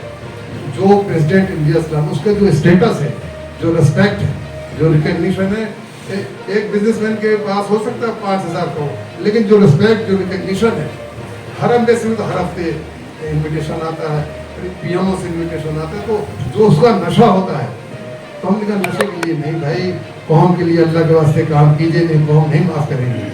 अब आप राय दे सकते हैं, लोग कहते हैं भाई बीच में आपने इस्तीफा क्यों नहीं किया, रिजाइन नहीं किया। पहली बार तो एक चिट्ठी लिखी है, पूरी दुनिया में हंगामा हो गया, कोर्ट कचहरी भी हो गया, हम लोग पता नहीं जो अल्फाज। तो इन हालात में इलेक्शन हुआ, हम लोग बिल्कुल इलेक्शन के मूड में नहीं थे, लेकिन लोगों ने कहा नहीं, आप नई जनरेशन को तैयार कीजिए। तो हम लोगों ने कोशिश की है कि नई जनरेशन हो। आपसे दरख्वास्त है, हम लोग कंटिन्यूटी के लिए और स्टेबिलिटी के लिए, कंटिन्यूटी है कि हमें मालूम कि हम लोग चिन्हित थे कि कहाँ कहाँ प्रॉब्लम है। हम डॉक्टर हैं, छोटे मोटे हकीम हैं, हम लोग बीमारी डायग्नोज कर ली है। हम अगर आते हैं इंशाल्लाह तो हम पहले दिन से ही इलाज शुरू कर सकते हैं। या हम ऐसे बैट्समैन हैं जो क्रीज में हैं, नो डाउट बुजुर्ग हो गए हैं, थोड़े से मानते हैं, लेकिन पहली जो बॉल आ गई हमें बॉल नहीं, हमें फुटबॉल नजर आए। इंशाल्लाह हम पहली बॉल से ही रन बनाना शुरू करेंगे। और ज़्यादातर हमारी टीम में बाबू लोग हैं, सरकारी बाबू हैं। तो हम सुबह आएंगे कि लिस्ट बनाएंगे क्या क्या काम होना है, शाम को देखेंगे भाई 10 काम में 5 काम हुए तो 5 काम हम ट्रांसफर कर देंगे अगले दिन। ये हमारा मकसद होगा। अभी क्या हुआ माफ़ कीजिएगा, लेकिन आप सब लोग फैमिली के मेंबर हैं, वहाँ पे हम कन्फेशन करते हैं, रिकॉर्ड हो रहा है, लाइजनिंग अड्डा लेंगे, लाइजनिंग अड्डा हो गया, उसका होता है वहाँ पे इंटेलिजेंस एजेंसी भी आती है, हम राय दे सकते हैं। अगर जब लड़ाई करेंगे तो हालात यही होंगे जो अभी हुए हैं। एक चिट्ठी में तो ना, अब लोग कहते हैं कि आपने करोड़ रुपए खर्च कर दिया 50, अगर वो 50 लाख या 60 लाख जो कुछ भी है अगर खर्च ना होता तो मेरे भाई ये सेंटर जो हम कहते हैं कौम का है, सिर्फ कौम से मतलब मुसलमानों से मतलब नहीं है, हिंदू मुसलमान सिख ईसाई ये सब का है, ये चला जाता और ये बिल्कुल डायनेस्टिक रूल की तरफ जा रहा था। अभी भी कोशिश हो रही है। एक ग्रुप में वो कहते हैं मेरे फादर पहले थे भाई सीनियर पोस्ट पे थे, अब मेरा हक बनता है। तो अगर ऐसे होगा तो फिर तो ये समझ जाएगा। अगर हक बनता है तो हकीम साहब ने जिन्होंने 10 लाख रुपए दिए तो उनके बच्चों को क्यों नहीं खिलाते हैं? आरिफ चौधरी साहब के बेटों का तो बदकिस्मती से इंतकाल हो गया, उनके पोतों नाती पोतों को क्यों नहीं लाते हैं? तो उनकी कोई पुरसहाल नहीं है। जब वो आते हैं तो मैं कहता हूँ सराज भाई अल्लाह के वास्ते वो नाम नहीं लेना चाहता, मोहब्बत करते इन बच्चों को रिकग्निशन दीजिए, नहीं देंगे। तो हम लोग अगर हिस्ट्री भूल जाएंगे तो हम अपना फ्यूचर नहीं बना सकते। तो आपसे दरख्वास्त है, लंबी स्पीच हो गई, खाना ठंडा हो रहा है, तो अगर आप बेहतर समझें तो हम लोग सपोर्ट करें, लेकिन हम आप लोगों को मायूस नहीं होने, क्योंकि और हमें बोलना नहीं आता है। ये हमारे दिल की आवाज़ है, जो हमारा दिल की आवाज़ है, और ये उसी मापदंड पे उसी क्राइटेरिया में हमने अपने साथी चुने हैं। लोग कुछ कहना चाह रहे थे लेकिन हमने कहा कि नहीं, हम लोग वाकई में काम करना चाहते हैं और काम करेंगे इंशाल्लाह। और उसमें आपकी दुआओं की और अल्लाह का करम नहीं होगा तो हम कोई नहीं कर सकते, तो हम नहीं कर सकते। इसी के साथ मैं आपका बहुत बहुत शुक्रिया अदा करता हूँ और बहुत लेडीज़ का बहुत शुक्रिया अदा करता हूँ। भाई आप लोग कुछ लंबी स्पीच होगी उसके लिए माजरत चाहता हूँ। बात मैं कहना चाहूँगा, किसी ने मुझे बताया कि दिल्ली में इंडिया इस्लामिक कल्चर सेंटर में कोचिंग हुई थी, वहाँ चौधरी मोहम्मद आरिफ साहब, तो वो मैं यहाँ पे 1990 में आया था। और मेरे साथ थे नदीम अहमद समदानी, जो शकील समदानी के भाई थे। तो मैंने उनको बनाया था कि चलो दिल्ली में चलते हैं, वहाँ पे कोचिंग करेंगे। तो उस वक्त इस इंडिया इस्लामिक सेंटर में पिछले 2.5 साल से 89, 90, 91 में कोई रिजल्ट नहीं मिला था चौधरी साहब को। तो हम एक नया आइडिया लेके आए थे उनके पास। तो अपने पास साहब ऐसा है कि सिविल सर्विस की कोचिंग तो सब जगह होती है, जो ग्रुप बी की कोचिंग है जो गवर्नमेंट जॉब्स की, वो बहुत कम होती है, उसमें ज़्यादातर रिक्रूटमेंट उसी में होता है। तो चौधरी साहब ने ये एक आइडिया हमारा माना था और उनको 1.5 साल के अंदर हमने, तो उन्होंने मुझसे कहा था कि आप असिस्टेंट ग्रेड की तैयारी कीजिए। तो मैंने उसी की तैयारी की थी और मैं 1.5 साल के अंदर 1.5 साल में मेरा सिलेक्शन हो गया था वहाँ पर। उसके बाद मैंने 94 में मिनिस्ट्री ऑफ फाइनेंस ज्वाइन की थी। तो चौधरी साहब ने मुझे 2